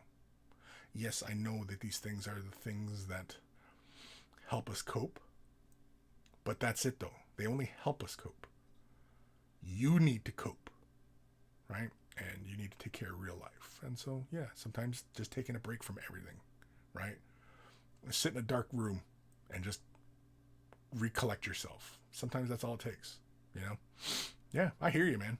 I'm the same way. I'm the same way. Sometimes I just want to sit in a fucking dark room, just listen to music. I usually just listen to music. Music is usually my safe place, and I listen to my music, and I just zone everything out. Maybe an hour, whatever. All depends. Then, of course, if I've also been ingesting meds, quote unquote meds. But yeah, I mean, you got to take care of real life first. Real life is always the priority. I know it's annoying when things that take us away from our passions, but it's the world we live in, man. The Grand Wombat. Do you have Amazon Prime? I do have Amazon Prime. Is that it? That's the question. Yeah, I do. I have Amazon Prime. I have Netflix. I have Disney. I have Crave, which is the Canadian Hulu, I guess. I recently purchased Apple because I wanted to watch Foundation, which has been a really great show so far. And the other show that was it's just completely under the radar. It's under the radar, and it's a really fantastic show. Is C with Jason Momoa, and now the second season is with Batista, yeah. What a wonderful show. The amount of effort that went into the world building in that show, remarkable. And a lot of love went into this production. And making it's the world building. Because it's really like the kind of problems that would happen to a character in any scenario, right? Well, everybody is like us. So we can all see, well, a majority of us, I should say, a majority of us can see, and, we go about these problems. But in this world, because of the setting of it all, it changes those very simple dynamics. And so things that we wouldn't even consider a problem or an obstacle, in this world, it is an obstacle. And it's very, very interesting. And yeah, it's a bit, I don't want to use this tired trope, but it is a bit Game of Thrones in some regards. But, yeah. C. I've been thoroughly enjoying C. I've been thoroughly enjoying watching a lot of stuff. And as far as apps are concerned, the Apple one, right on there, right on par with Netflix. Because Netflix and Apple, really good apps as far as streaming and browsing and checking things out and stuff like that, maneuvering around it. Very, very nice. I have Crave sucks balls. Amazon Prime, clunky. And Disney, it kind of gets better, but it's still kind of clunky, and it's not really that great. It's not as bad as like Amazon, but Crave, I'll put Crave at the very bottom of the list. Just because it's so damn clunky. It reloads. Even if you change menus or change categories, the whole page has to reload. So stupid. So stupid. Stupid. Anyway. Wayne Hamilton. Yes. JD University of Virginia Law School in 78. Really like your podcast. I just discovered as of today. Fascinating. Well, thank you, Wayne. Man. So yeah, you're old balls then, Wayne. To not put a fine point on it, but yeah. Well, yeah. Welcome, Wayne. Feel free to post questions here in the chat. If you have other things that you want to ask questions, feel free to send me an email, Kris@WayTheBrush. Of course, on the Instagram. I don't know if you do the social medias and stuff like that. We also have a Discord server. Links are in the description. Join us on the Discord. We keep the conversation rolling there. And there are many. We are a varied group in the Discord. We're a varied community. And again, the only rule is don't be a dick. It's the only rule. I allow a lot of leeway as far as discussions will go, whether they lean very left or very right. I'm usually pretty lenient on that, as long as it doesn't get too goofy. Again, but if you're being a dick, you're out. So just don't be a dick. it's a pretty straightforward rule. Evan Belleau, welcome, Wayne. Welcome. Mr. Kivoshi, I'm sure I'm saying that completely wrong, but anyway. Do you have favorite tools that you use for the hobby that aren't advertised for miniatures? Sure. Yeah, bunch. Lamps. A lamp. I actually have a link in the description for Neat Feed lamps. I did a review of them and did a draw for them a while back, but I've been enjoying the lamp. I'm using that to illuminate me right now. It's a nice long linear lamp. It's 20 inch, but I think they sell like a 23 inch steel. I've used lamps like it before, and the LEDs are long lasting. The lamp never gets shut off. I know, bad, because I'm wasting energy, but LEDs are so low intensity on wattage that it's not terrible, right? But anyway, lamp. Nobody talks enough about lamps. Light is paramount in your concerns when you are miniature painting. The light source, the ability to see what you're working on is paramount. You can't get any good painting done. You could be the best painter in the world, but if you were working by candlelight, you're not gonna get all that you could have gotten, because you're not gonna see all the things that might not show up in poor light. I know that's an extreme example, but I'm just saying, like, it's something we often don't talk about is lamps, right? Lighting, illumination. Other things that are in my toolbox that are not quite, my paint shaker. My paint shaker is one of those lab,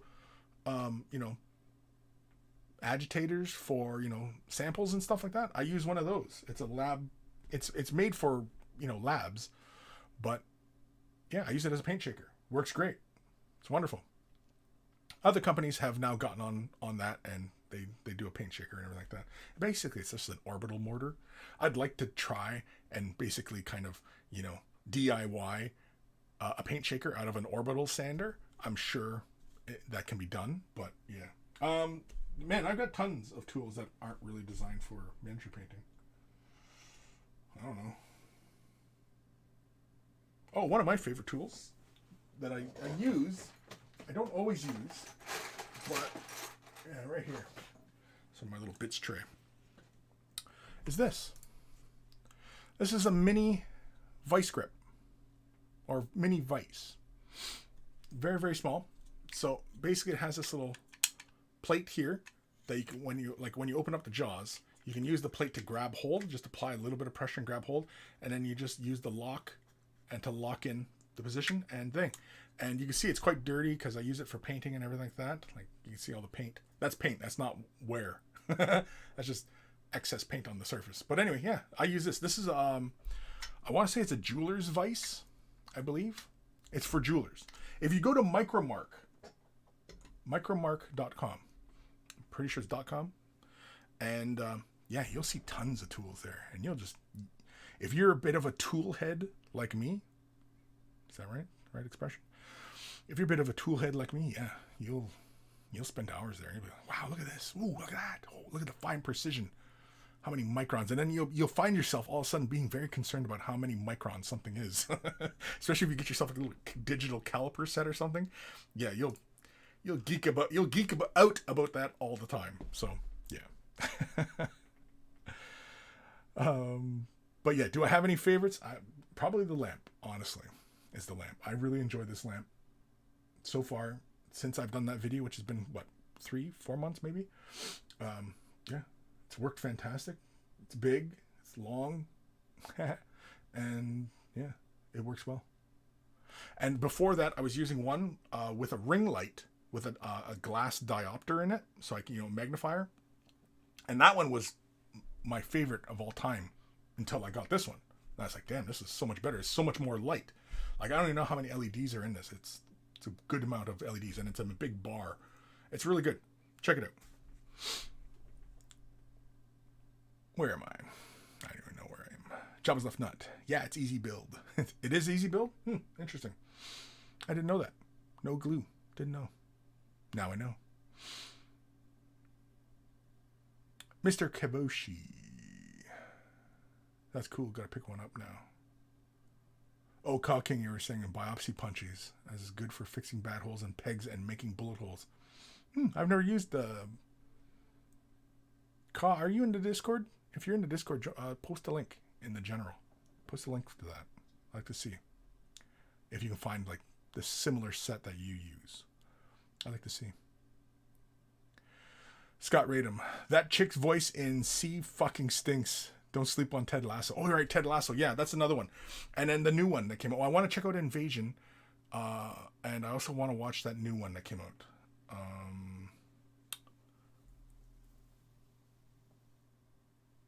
The Tom Hanks one, the sci-fi one. I want to see that one. There's another show. But anyway, Apple's been low-key under the radar. Very low-key under the radar. And, like, the shows have been good. Like, good effects. They've had good actors in them. Like, the production is just good. And it's on par with what anything anybody else is doing, if not better, you know? Not to sound like some sort of Apple fanboy, but, yeah. And her voice, yeah, the Queen in C, yeah. I mean, I think that's the point. Because she's very annoying in that regard because her character's annoying. But I think that's the point. It's kind of like the other characters, like when I recently watched Game of Thrones and the king there, the young boy. Man, I could not wait for that kid to get his comeuppance. And, you know, in C, I'm kind of at that same moment too. I'm kind of like, oh man, come on, comeuppance. Where are you, man? Where are you? Good God, man. Anyway. Mr. Kevoshi. Tomato, but general pronunciation is Kevoshi. Kevoshi. Okay. I'll try and remember that. Kevoshi. Flying Monkey Paints. I love lamp. Love lamp. I don't recall posting about love lamps. But is that still a thing? If you plug in a red light bulb in your fixture at your house, that's a signal to others? Is that still a thing? I don't know. You tell me. Everybody's out there like, what? What does that mean? I'm just wondering. Because I've had mine out for weeks and no biting. Anyway, Dr. Xanthos, gotta go. Be seeing y'all laters. Don't spare the whip, Monkey Lord. Don't spare the whip. Jeez Louise. Scott Radom. You wait until season 2 of C. I'm into season 2 now.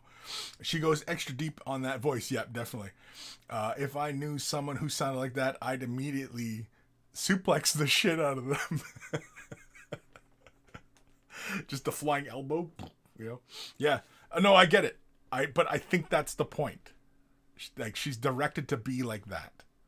Right? Like, yeah, that's very intentional.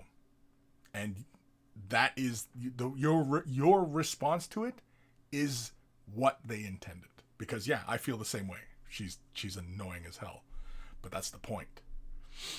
So yeah, which means that, you know, must be a pretty competent actor, if you know, because I don't think it's her personally. Because you watch her in Blade Runner, and she's not like that.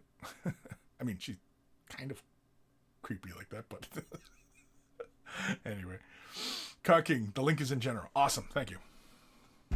Did we have a look? Yeah, we already had our peek at Games Workshop today. Let's do some Instagram. What time we at? It's almost 1:30. Have I been? How's about? Jibbit? Zibbit? Bedibit. Anyway, Instagram. I don't have a theme song for this, so Instagram. Anyway. Oh, look at this. Look at this. Yes, I saw this one, and I had to resist liking it immediately because I knew it would mess me up. So I can like it. That's what I do. Basically, if you use the hashtag #WayTheBrush, I will see it at some point, and I might not respond to it right away, because I'm saving it for this moment when I can give it a like and I can talk about it and show it on the stream. live. Okay, let me just make sure, yeah. So this is from Heretic Scott. I'm going to try and post a progress pic at the end of each week until this guy is done. It's turning into a mammoth project, but I'm really enjoying the process. The blue magic effects are pretty much complete. Freehanding and faces are not something I've done much of, but boy, did I get some practice in here. I have a good idea of what I want my Unbound to look like, and I want to lean a little more into the creepy and ominous. Quite fitting, given their origins. Very, very cool. Well, on the armor there, yeah, I mean, Heretic, that looks fantastic. It's like this misty energy flowing beneath the surface of the armor. It reminds me immediately of the reflected water. Like, you know how, like, you see in like when a pool and the light is like the dark room of a pool and the light is reflecting off that surface and you get that shimmering on the wall. That's what that reminds me of. I like it. I dig it. I don't know if that's the intent, but I like it. If it's meant to be more like energy wall or like the surface is more ethereal, I get that as well. Either way, yes, I think the point being is that, yeah, it's some sort of energy field, and yeah. I think if you pushed it the contrast too far, like got too dark or too light, I think it would start to feel more like marble, and I don't think you want to go that route. Oh, man, yeah. But I'm digging it, man. I am digging it. And it's some solid paint. Yeah. I saw this face there. I think you posted this on Discord, didn't you? Yeah, the face is really good. I love the value change from the face details to the outer points where the spikes are kind of pegged into the flesh. Pegged. But yeah. Really good stuff. Awesome, Heretic Scott. Awesome stuff. This one's from our good buddy Kim. Yadastra done was the first fig from Dominion, so now the box is done. So it is done. You're done with Yadastra and the Dominion box. That's amazing, dude, because I only have one figure done, and it's this figure, and yeah, that's it. I like the colors. I like the armor. Base is real nice. I like the wings. Oh, you hand did all that texture in there in the feathers too, eh? You crazy son of a bitch. Yeah, because that texture on those feathers, that's not on the model. Kim painted that. That's really good. You're a madman. Why would you do that to yourself? Why would you do that? Painting all those feathers, it was like, that's easy mode. I'm going to put the texture on the feathers. Very, very cool, though. Yeah. The murder squirrel. I'm kind of, I did a tutorial about painting that little squirrel on a tree. I'm kind of surprised that didn't get more hate. For like just concentrating a tutorial on something so insignificant as that little squirrel. But yeah. Anyway. Like the stonework. That's really nice.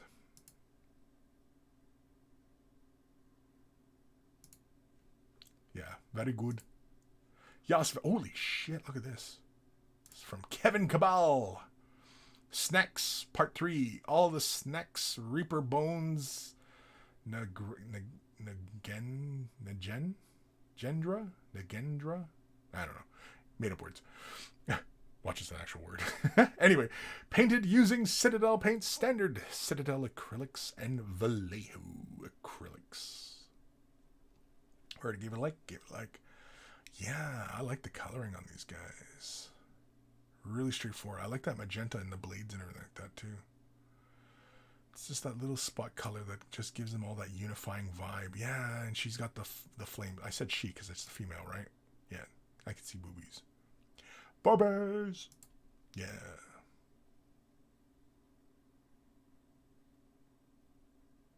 You also appreciate these, right? I'm pretty sure you've been doing that a lot on your models. Talking zenithal pre-shading today, but yeah, very effective because are you dry brushing these scales at all, or is it just the pre-shade and then you hit the color and then call it a day? Or yeah, because it's a very consistent look across the scales.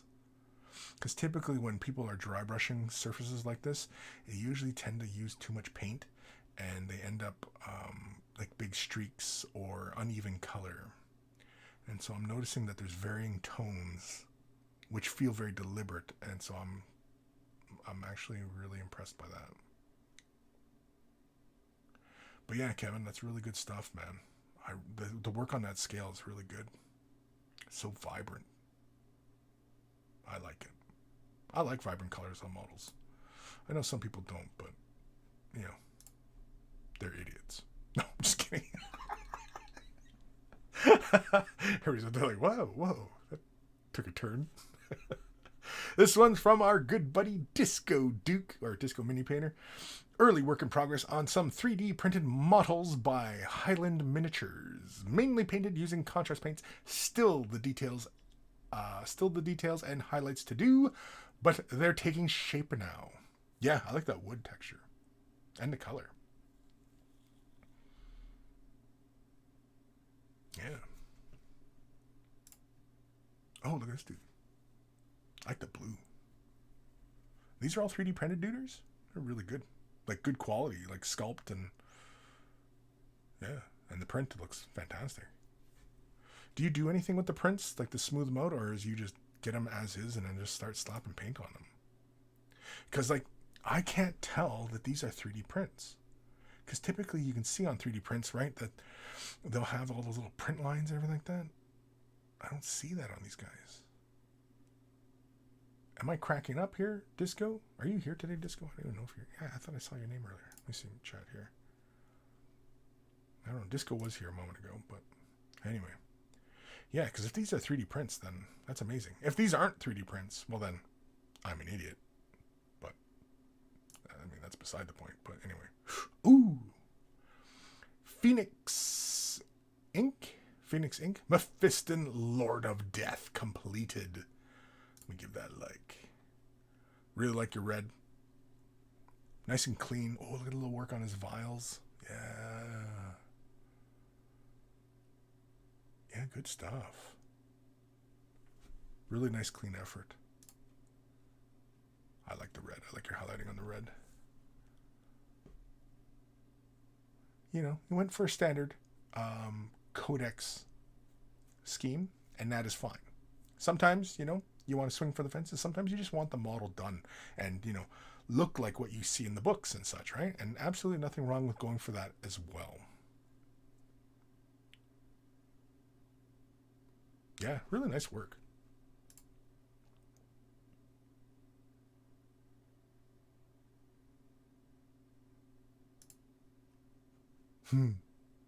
Good work on the eyes. It feels like the eyes might be a little bit low. The white of the eye, it might be a bit low. I think it should be a little bit higher. I think where you put the white dots, I think that's the lower eyelid. Now, I'm not telling you to repaint it, but I'm just saying, in the future. Yeah, good stuff though, man. Really good work. Oh, there's more. Oh, boom, boom. Yeah, that's really good, man. Phoenix, I don't know if I've ever seen that name.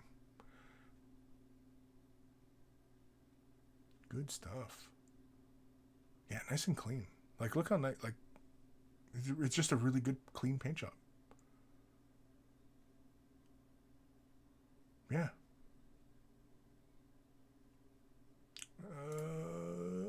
Oh, Kevin Cabal. Snacks Part 2. More snacks. Yeah, I like this little mystic in the middle. That's really cool. Yeah, I like these dudes. Yeah, how you painted these scales, man? Kevin, you got to tell me how you painted those scales. Like, what was your process? Did you just simply do a pre-shade and then lay a contrast down? then a quick dry brush, and then maybe another glazing of a contrast. Is that what you did? Because like that green is so vibrant, and the value changes in the scales is really good. Like I'm going to suspect you gave it a light, very light dry brushing, but again, I mean, I'm speculating here. I don't know. I mean, here I am assigning all sorts of possibilities on how he went about that when he could have just, I just slapped the paint on. I'd almost be disappointed if that were the case. He's just, yeah, I just slapped some paint on it. No, you're overthinking it, bud. I just slapped some paint on it. This one is from Kris Dilly. Let's give that. Oh shit, did I give the last one a like? Yeah, I did. Kris Dilly, tabletop ready, prepared to self-immolate in the name of the Emperor. Emperor? I like this. Ooh, I like the base. Looks like wood planks. Like the color scheme. Color scheme. Nice and clean. I like the plasma glow. Good work on plasma. Ooh, I like the dirty coat. That's good. Although, see where it folds up? See how like the bottom of his trench coat buttons up towards his thighs? Where technically that would be the bottom of the coat. See how you have it here? Now, yes, he could have did that before he started getting dirty. Yes. But I think if you were looking for, a bit of, not realism, but I guess realism, more consistency across the imagery, I guess, you would have done the very ends of the cloth, because that was the end of the coat, right? But I digress. That's really good work. I like it. Good stuff, Kris. Good stuff. Kevin Cabal. Snacks. More snacks. Snacks. That's how he spells it, snacks. So, I'm saying it like that. Yeah, the scale. You work on the scales, man. You gotta tell me, Kevin, how you did the fucking scales. Oh, this was last week. Yeah, Warzone. Yeah.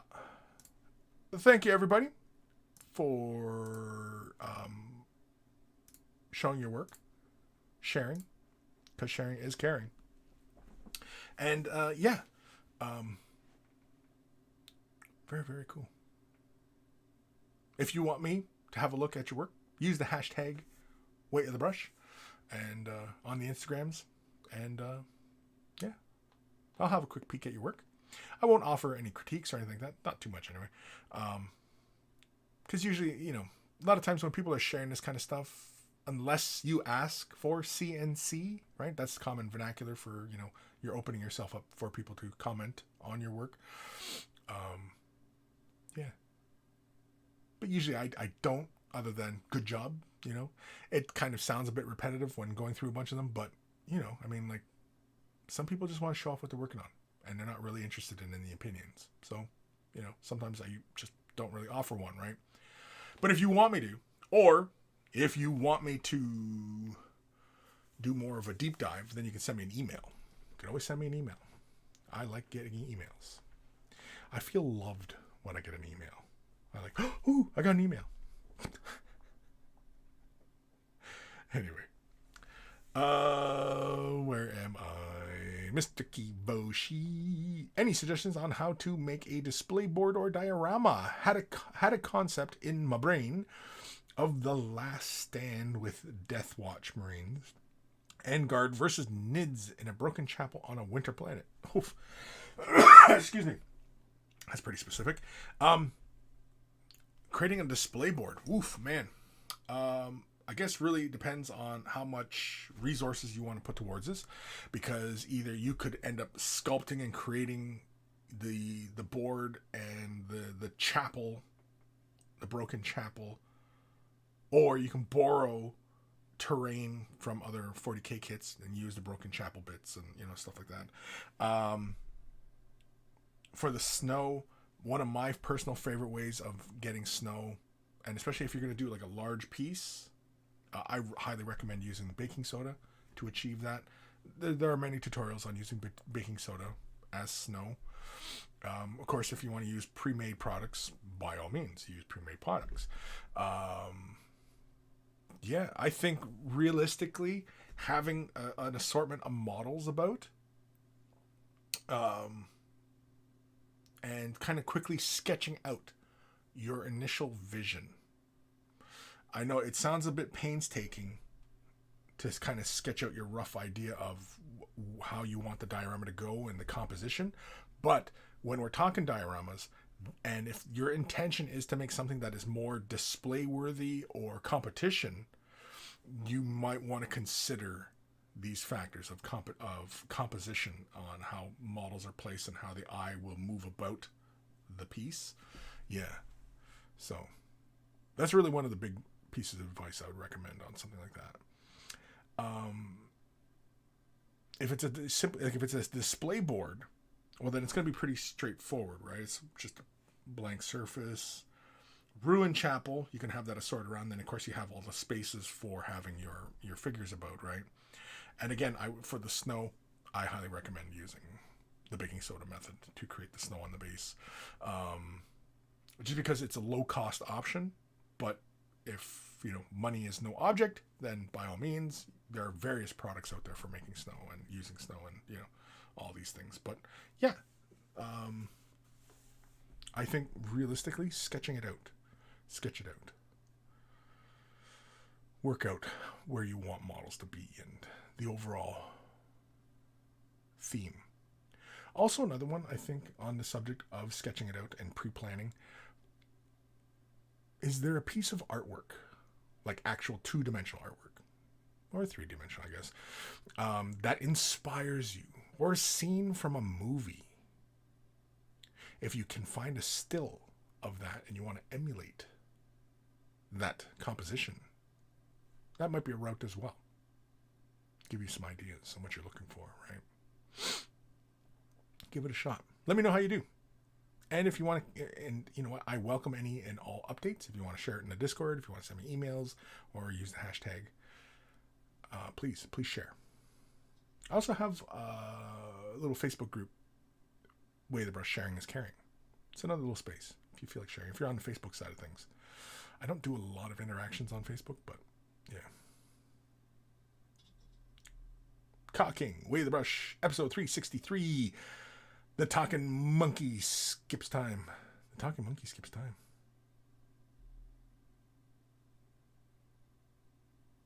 Huh? What? I don't get it. I don't get it, Cawking. I don't get it. Scott Radom, nice work on the Juggernaut. Yes. Yeah. Heretic Scott. He's progressed so well. So quickly. It seems. So, yeah. No, I really like that idea of that shimmering on the armor and color. Yeah, it's really cool. Kim, it's first done in grayscale. 4 layers is progressively lighter color than airbrush glazed blue the wings, and you get to see it again in the email. What?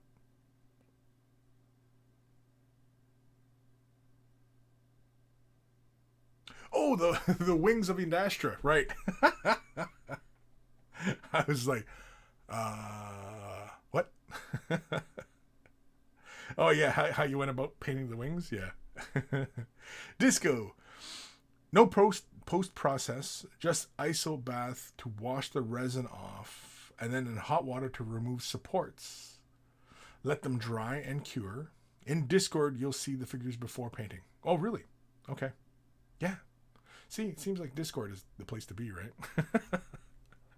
Because we're going so back and forth, again, we keep the conversation rolling there. So yeah, feel free, come into Discord and lurk or chat or whatever. Reziel, hey Kris, long time since I made a live show. Congrats on the collaboration with Jezza, or is it Jezza? No, it's Jezza. Anyway, yeah, thanks. No, it was great talking to him. I was familiar with him beforehand, but yeah. I subbed to all this stuff, so he made a new fan. It seems like kind of a funny way to make a fan, but bravo to him. Alrighty, let's jump over to an email because we got 14 minutes left of the show. Let's do the classic. if you're wearing headphones, turn them up or down, because here it comes. Email time. It's email time.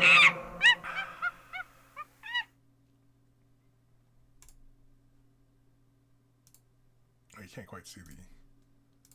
Oh, wait, or did I change this window? Frick, I think I might have changed this window. Anyway. Yeah, I'll switch that right there. There we go. All right. Been working on these guys for Game Pulp Alley. Photo evidence that I do indeed paint. So I got that going for me. And so let's have a look. Let me switch to this window. There we go. Optimized. Wait, are we too heavy on the one side? I think we are. No, we're not. Are we? Shit. Oh no, we're pretty even. I don't know, somehow my windows got messed up. I think I was goofing around with stuff. Anyway. Alright. Love this. Love the painting. Scott is such a wonderful painter. Yeah. Really fantastic stuff. I have no idea what these models are. What scale, what game system. Well, he just said it, but yeah. I really like the work. I like the cloth on the buddy in the background with the mask and the axe. I like that color there.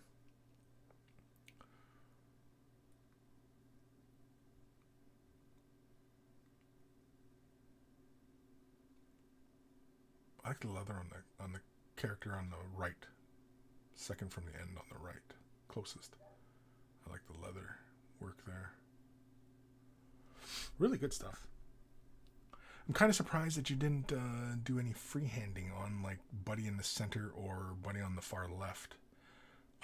Like those robes are some opportunities for freehanding some filigree or, you know, some fancy floral designs or, you know, stuff like that.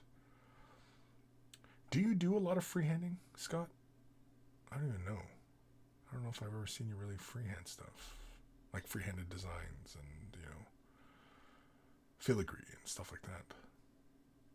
Maybe that's an area you might want to look into if it's not something that you're currently doing. Just an idea. Yeah, I really like it. Oh, a little Poochie on the end. I like the little Poochie. He's a little pooch. What do you know? He's a little pooch. Thank you, Scott, for sending that in. That was it, eh? Just that one picture. It was just the one picture? Good God, man. Good God. Holy shit, Kim, you sent me your whole Google Drive.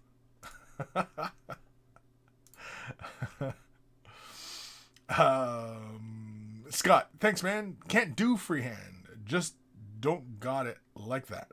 All 28 mil scale. Oh, okay. No? Maybe. Have you ever tried drawing?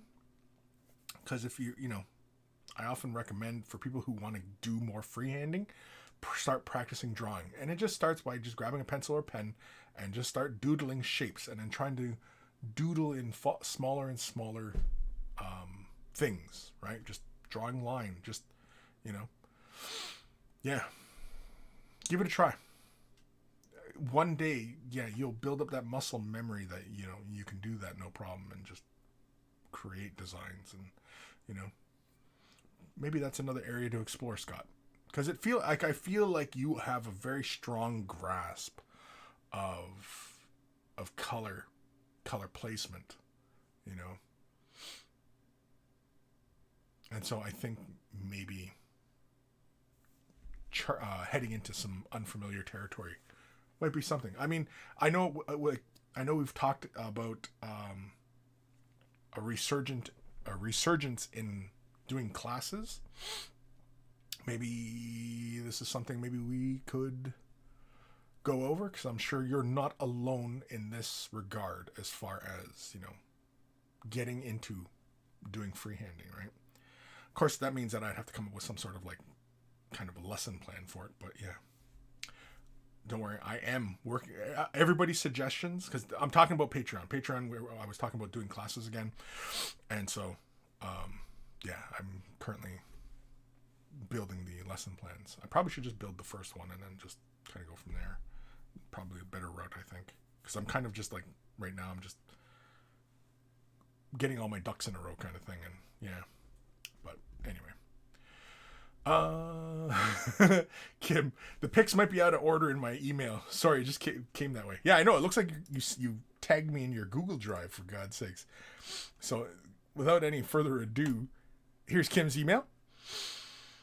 Hey there, Monkey Lord. Here's some stuff. You've probably seen them before, but now you can have a better look. And my current work in progress model. It's all painted to tabletop, but hope you guys will enjoy it anyway.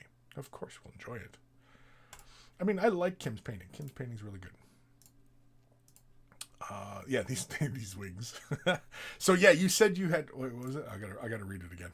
You said it was done in grayscale, 4 gray layers in progressive lighter color, and then the airbrush blue. Oh, the glazed blue on the wings. Get to see the email. Got you. Okay, so yeah. All right, I got you. See, I was thinking that you went the crazy person route and went with the darker blue, and then you built lighter blue, and lighter and lighter, and built it up like that. But you went the more efficient route. Bravo. Yeah, I like the hands. This is the what the hell's he called again? Crew Boys boss thing, rather. I can't remember his fucking name. It's the tree and cloth. Ogre head. And an elf head, apparently. The elf head looks more like cone heads. Some of you don't even know what I'm talking about there with cone heads. Yeah, I like the texture you made on the flesh in this one, and the leather. The leather's really great on this one. Yeah, I think we talked about this last episode, didn't we? Because I was recommending that the metal could have done with a little bit of rust, just to pull it back a bit. Yeah, I really like it though. I like the texture you made on it though. The flesh and the leather, it's really good.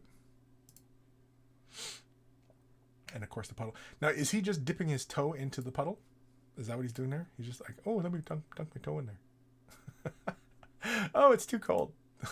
I don't want to go any further, Daddy. Yeah, the beast calls him Daddy.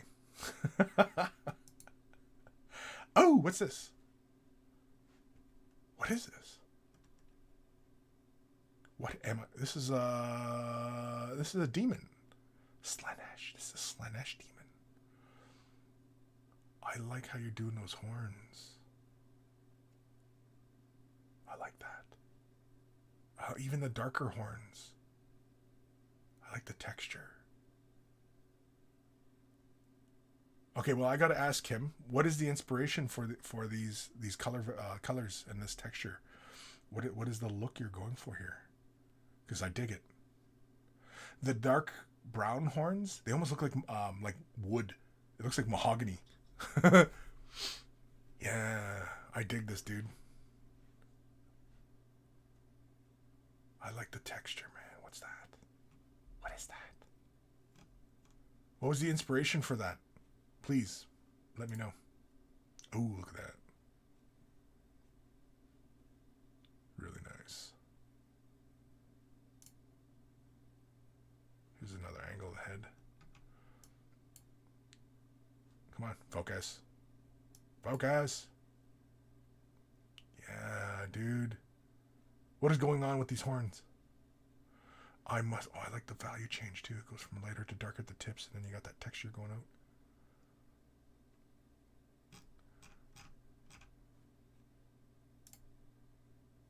Some more highlights on the cloth. Picking out the filigree shit. Yeah.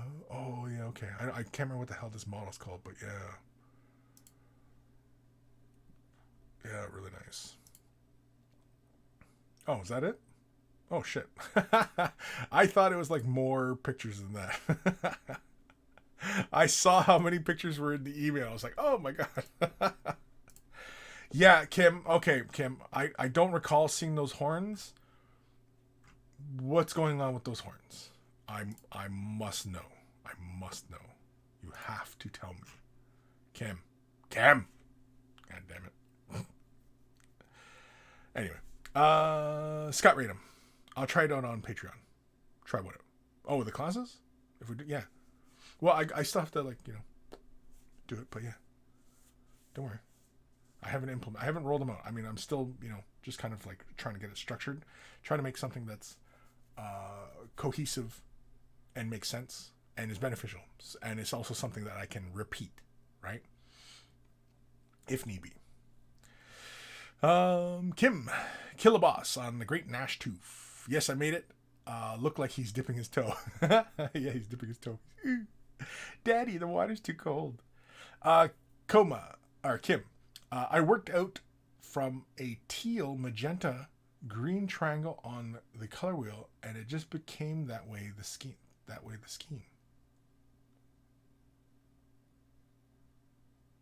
For teal, magenta, and green triangle. Oh, and so then that was the other colors that it wanted to have incorporated. Oh, very interesting. Yeah. The horns are the way I always paint longhorns. Really, I've never seen that. It's just the way you do it. Like you just made it up one day that's how you paint the horns. That's very, very interesting. I don't recall seeing that, but yeah. It's just because like it's a really fun way of differentiating the horns, because the damn model has these inner horns, then he's got these bigger, broader horns that come straight out, and then the horns that kind of sweep back. And it's a nice way of creating separation with all those horns rather than painting them all the same way. You introduce different textures, even though using the same colors. It's just really nice. I like it. I was just very curious as to what was the inspiration for like the coloring on the horns, the decision to do these things, or was it just, yeah, fuck it, I'm just going to do it, Yeah. Very, very straightforward. Cawking 555. Way the Brush, episode 363. Time to get back to painting classy. Classy? Okay, you know what? Since we don't have any other vying choices, is that the right word? That's not the right word. But anyway, we'll make that the name. Time to get back to painting classy. Painting classy. I mean, like basically, it's when you paint with your pinky extended, right? So you're painting in here like this. Painting classy, for God's sakes! Come on, people. Kim. Yes, it's my own design of painting horns. Works better with sculpted texture. Oh yeah, I'd imagine you just follow the texture of the model, right? But I like that you have that separation just by introducing texture onto that surface artificially, right? And just making up the texture. I really like that. It's a really interesting choice, because it's a really great example of even using the same colors on a surface, but you can make them feel like two different things just by altering the brush stroke, right? It's really nice. I like that. Kim, the colors of the horns was some random ones on my palette. Was random ones on your palette? Yeah. Yeah, that's sometimes you just, whatever's on your palette, you're just like, fuck it, I'm already using this color. And you just start slapping it on. I get it. I get jokes. Time we got. Holy cramoles, it's 2:00. One last email to do. This one is from our good buddy Paul. Jabba's Left Nut. Here's a few bits. Sorry, crap phone photos. Love Jabba's Left Nut. You love Jabba's Left Nut? Your name is Jabba's Left Nut, and you love Jabba. Seems a little self-serving, doesn't it? Ooh, some Nurgle goodness. And Kris loves him some Nurgly goodness. Wow. Really nice work here, despite a crappy phone pic. Love the colors on his mouth, I guess. I like the work on the flesh. Scroll is nice and clean. I mean, as clean as Nurgle can be. straightforward. Like the base, like the little mushrooms. Now, did the mushrooms come with this guy, or I like the little nurgling? He's eating the parchment. Nurglings are just too damn cute. They're too damn cute. You could make just an entire thing of nurglings. Just different nurglings doing different things. He's just sitting there on his bum, eating paper. Or is he coughing it up? I don't know. Maybe he's pulling it out. You know what? Can we tell?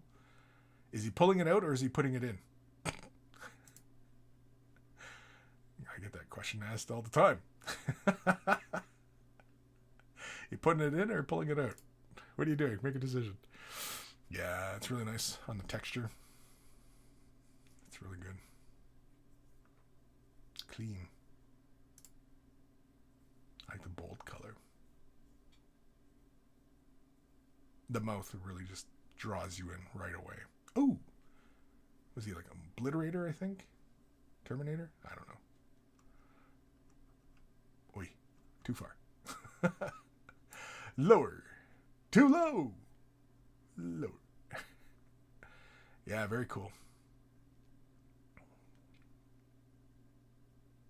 I think with the skin, might not probably push it a little bit less saturation in that purple. Just because the green is not very saturated, right? It's more of that camo green, which if you're trying to make that color, you just add a bit of brown to the green, and it'll give you that value. But yeah.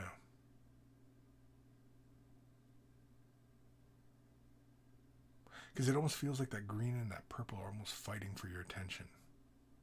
And it makes it feel kind of like, what's the word I'm looking for here? They feel of the same value of brightness versus if that green was a little bit more saturated or darker or lighter, and then the flesh was a little bit more desaturated, so it didn't draw the eye away from the armor, you know. But not that it's a bad thing. It's just, yeah. Yeah, it feels very similar. Whereas if another highlight in a desaturated color, or the green was pushing a little bit more green, or yellows. I mean, there's many ways to change course on colors. I like that. It looks like he's stepping on something. Oh, little wormies or something. Now, these little things that are on the base, these little base decorations, and are you making these? Or do they come with the kit? Little spores or whatever the hell they are on the ground. Those are really cool. I don't think I've ever seen those. Or unless I just haven't been paying attention, but yeah. Very, very cool. Thank you, Jabba's Left Nut, for sending that in. Awesome stuff. I love the Plague Bearer Duder thingy guy. Oi, jeez Louise. It scared the shit out of me. Mechanicus 20. Thank you for the follow. Oh, it's gone. oh, he's gone. That's it for emails. If you want me to have a look and offer some input and what have you, send me an email. Kris@wayofthebrush. It's in the description. Because it's Kris, Kris, not CH. But yeah. If you want me to have a look, leave comments, critiques, whatever it is, or you just want to show off what you're working on, feel free. Jabba, you were commenting. The Nurgle model was mainly contrast paints. I regretted the purple skin the minute I finished it. Yeah, but I mean, you can still correct it. Because, for example, say for example, you want to desaturate it. Not make it feel so purple, especially in those recesses of the flesh, and even the high points, because it feels like the high points are simply just adding white to whatever your mixture was or if it was out of the bottle, whatever it was, right? and you just kind of just build up to the purple, and it feels like the green and the purple, they feel like they're the same value, right? Whereas I feel with the model, the green should be more dominant and the flesh should be a little bit more recessed as far as how we're looking at it, right? And that can add more gravity to the model by, you know, having this strong color on the armor, and then the fleshy bits feel, you know, not as dominant on the surface. So for desaturating the purple, I'm not saying to do this, but in a future project, if you wanted to give this a try, you could take a thinned out contrast yellow, very thin, and hit that purple. The yellow and the purple will neutralize each other. It'll push towards more of a brown value, but that will desaturate that purple.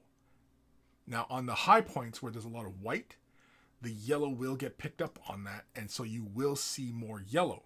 So, might not be the route you might want to go, or if it was a straight out of the pot color you use for those highlights, you could lay the yellow down, and then the highlights that where it pushes too far to yellow, you could always come back in with that light color that you use for the final highlight and reapply that and establish that again. The other way is also you probably could come in with a yellow-brown, like snakebite leather, really, really thin, applied on the surface. It will push the shadows much darker though, and the yellow in the snakebite leather will push that purple and neutralize it. If you really, really thin it out, it'll neutralize that color. Mechanicus 20. Hey Kris, how's it going? It's going well. You know, just doing my thing, talking, advising. Yeah. Jabba's left nut. All the mushrooms were in the box from somewhere. Oh, really? I don't really notice a lot of those mushrooms on the bases, but for whatever reason, those were standing out to me today. And I've looked at these, like, okay, now I got to go to Games Workshop. Oh, fuck, I already closed the window. Okay, I'm going to open the window again. Excuse me. Nurgle? Let's just type in Nurgle. Nurgle. Gull. Here we go. Nurgle. Where's that duder? Nurgle only shows up one page. How is that fucking possible? How is that possible? That makes no sense. Chaos Maggotkin. Where's that dude? I want to see the dude. The tally dude. I almost said tallywhacker, but that's something else.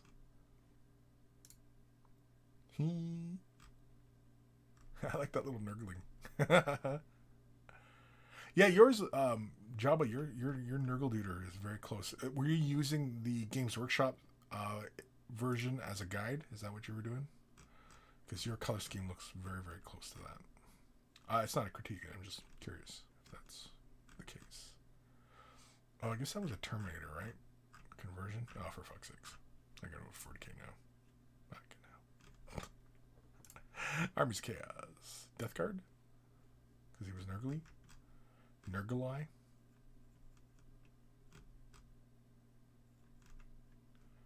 I think Jabba's fucking lying to me here. I don't see any fun little details in these bases. These things are pretty straightforward. Oh yeah, Typhus. Typhus is another one that I've wanted to pick up. Just to paint. Excuse me. I like Typhus. The model. Not the actual. Not the actual affliction. I don't see that dude. Oh, look at that little nurgling. Look at this little guy. Why can't this guy be a okay, hold on. Let me head over to this window. Why can't that little guy... Why can't I have him as a plushie? Little nurgling holding a goddamn plague grenade. Or a blight grenade, whatever it is. Why can't I have that? Why? I'm legit asking why. That's really cool. He's cute as hell. Mind you, though, he's a little feller and he's only got one eye. There's a euphemism for that, isn't there? Whipping out your little friend with one eye. What's that called? Yes, I'm a big child. Damn it. Anyway. Kim, glaze a red over the purple and you get some life into it. Yeah. Glazing the red would, I think, up the color intensity with the purple or with the green. So if you threw that thinned out red on top of the purple, it would push more towards the magenta side of things, which would push more towards the red side of things, which would push towards the complementary green-red. Now, mind you, the green on the Nurgle armor is a desaturated brown-yellow-green, right? It's not a really forest green, right? It's a desaturated green, yellow-green, and using the red, I mean, if you wanted the flesh to feel more fleshy, sure. I was just suggesting, just so it's not competing with the overall look, because I think the armor should really draw the eye in first, and then you're rewarded by looking deeper into the model and seeing that there's these interesting values on the flesh, because it can still remain purple, but if you threw the yellow on, it would slightly push the purple and desaturate it, and it would make the green, without doing anything to the green, it would make the green feel more prominent, right? So that's all I was recommending there. If that's one way to go about doing that. It's one way. It's just off the top of that. Jabba's Left Nut. They're not GW. Oh, well, what the... You fucking lied to me, man. You said they were in the fucking box. I wanted to know where these mushrooms were. Now I'm looking at Nurglings. I mean, Games Workshop, you might as well just put out a sprue. I mean, if anybody from Games Workshop is listening, which they're not, they should put out a sprue of Nurglings. Just the Nurglings. Even just the little fellers that are already available from box sets. Put them into a big box. Like they did for the skulls. Give us those. Damn, some of these Nurglings look freaking huge. God damn. I'm looking at the Lord Filthius, and the Tainted Cohort. That sounds like a move. Yeah, we were getting freaky last night, and she pulled the old Tainted Cohort on me. Yeah, those two little Nurglings in the back. Like, what's the deal? I love that little guy in the background. Again, he's got the Blake grenade. The hell's going on? The one on the left looks like he's got a big penis. It's like a ball sack. He's popping out of a ball sack. Is that what that model is? He's popping out of a ball sack? Okay, we got to get a closer look at this now. Nope, that ain't it. Where is he?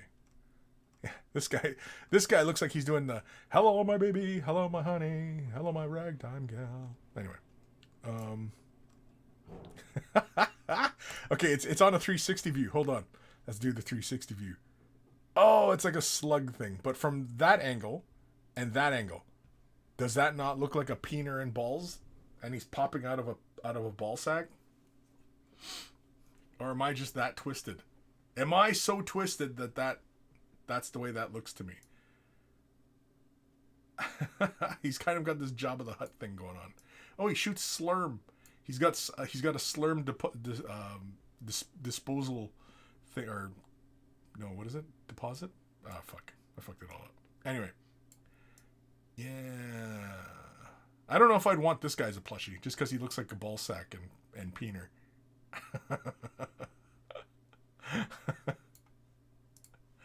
Yeah, I don't know where I'm going with any of this, but anyway.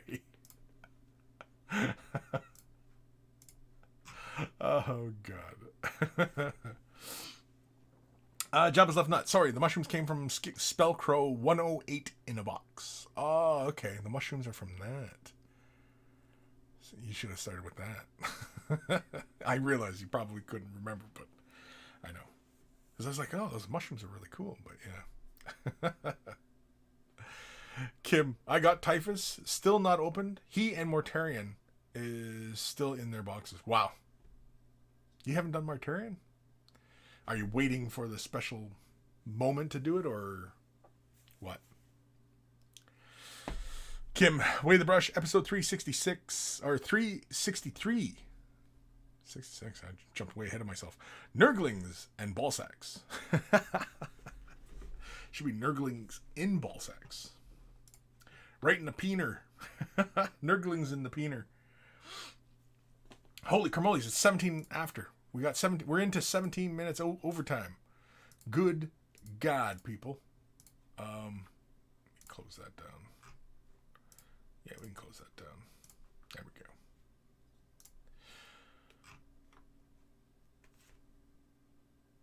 If you want some help with the color scheme, maybe your commission painting service, you want to drum up some extra exposure.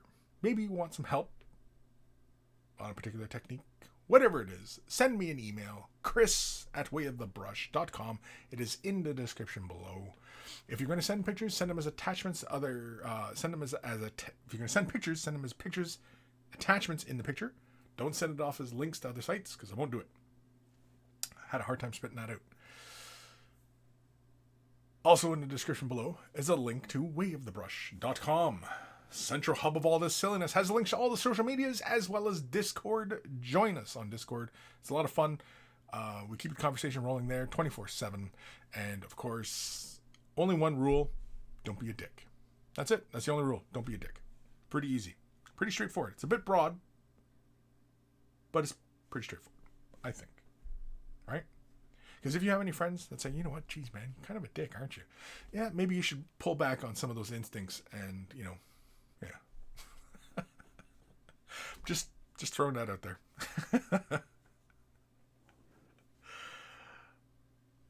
At Way of the Brush are in the description below as well. You'll find links for t-shirts.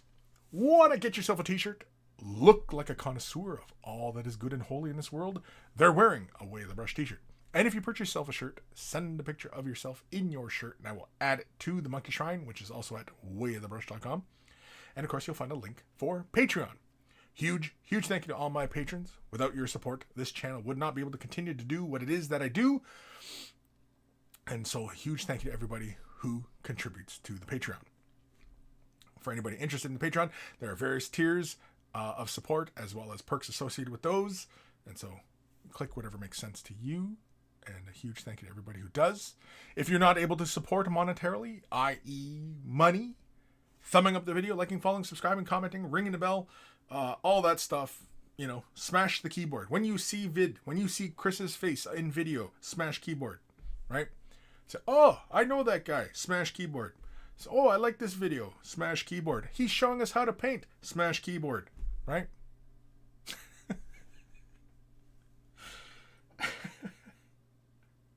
Basically, just take your freaking keyboard. I can't pick my keyboard up. The cables are caught under a whole bunch of things. And just smash the keyboard right against your head. Do I have another keyboard? Oh, no, the Mac keyboard's over there. Anyway. Just smash a Mac keyboard on my forehead. People are like, holy carmoles. There goes like $500. Could have bought a new computer. Anyway. So a huge thank you to everybody who does that. We're saying thank yous. Thank you to Carl, Guymere Alfer, Beer and Blood Bowl. That's his YouTube channel. Check it out. If you love yourself some beer and you love yourself some Blood Bowl, Beer and Blood Bowl is where it's at. We always take time to thank Carl, even though he is no longer with us. We're taking the time out of his busy day to create the email jingles to play before the email segment of the show. And so always much love to Carl. And of course, speaking of love, much love to my baby brother Evan for creating the intro, outro music that plays at the begin and end of the show. And so always much love to my baby brother Evan for being such a talented mother mofo. There we go. We'll just go with mofo. If you're into rare comics, EB Comics. It's in the description below. You know what? All the links are in the description. I'm just going to stop saying. I'm just going to start doing this at the end of the show. I'm just going to say description. Go to the description. Or if it's over here. Maybe it's up there. It's over there. Go there. Over there. Here. Start doing the dance.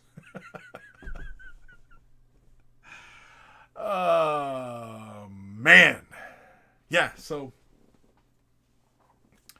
more of these little buggers. Please. More. In different poses. Doing different things. I want a little guy.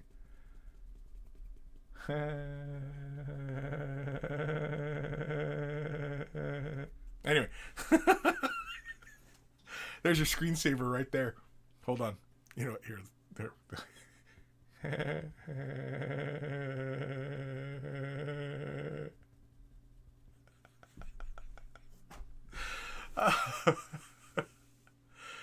Man, I know. You're probably thinking, like, what a world we live in. Here I am, trying to get projects completed, painting, assembling, gaming, or maybe just chilling out. I'm listening to this goofball on the internet, flicking his Nurgle Bean. Oh, man. Flicking the old Nurgle Bean. Flicking that bean, man. I mean, like, you know, there are worse hobbies.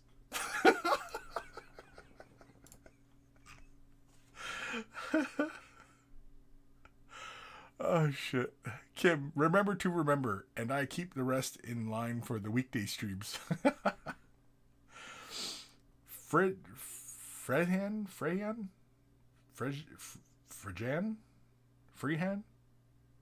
Is your name Freehan? Anyway, Insanity creeps in. Yeah, we're at the end.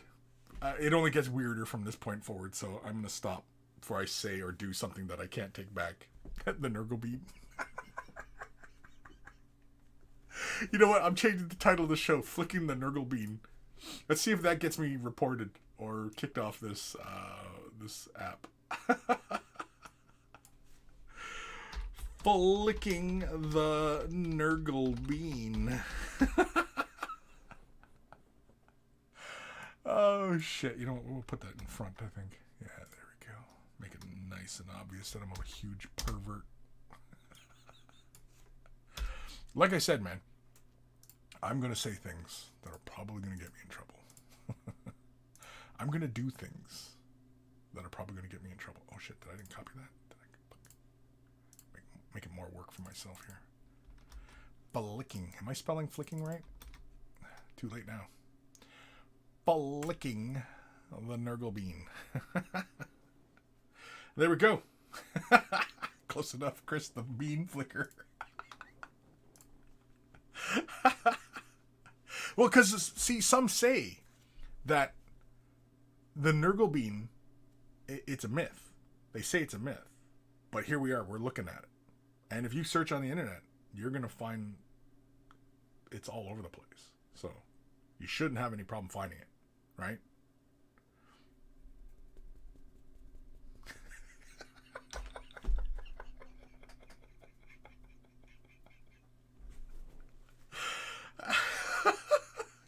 Get the hell out of here. Go, run as far away as you can. Run, my children, run. Be free of my weirdness. I want to thank you all. Take care of your brushes. They'll take care of you. I will see you guys later. Maybe. If I can stop flicking the old bean.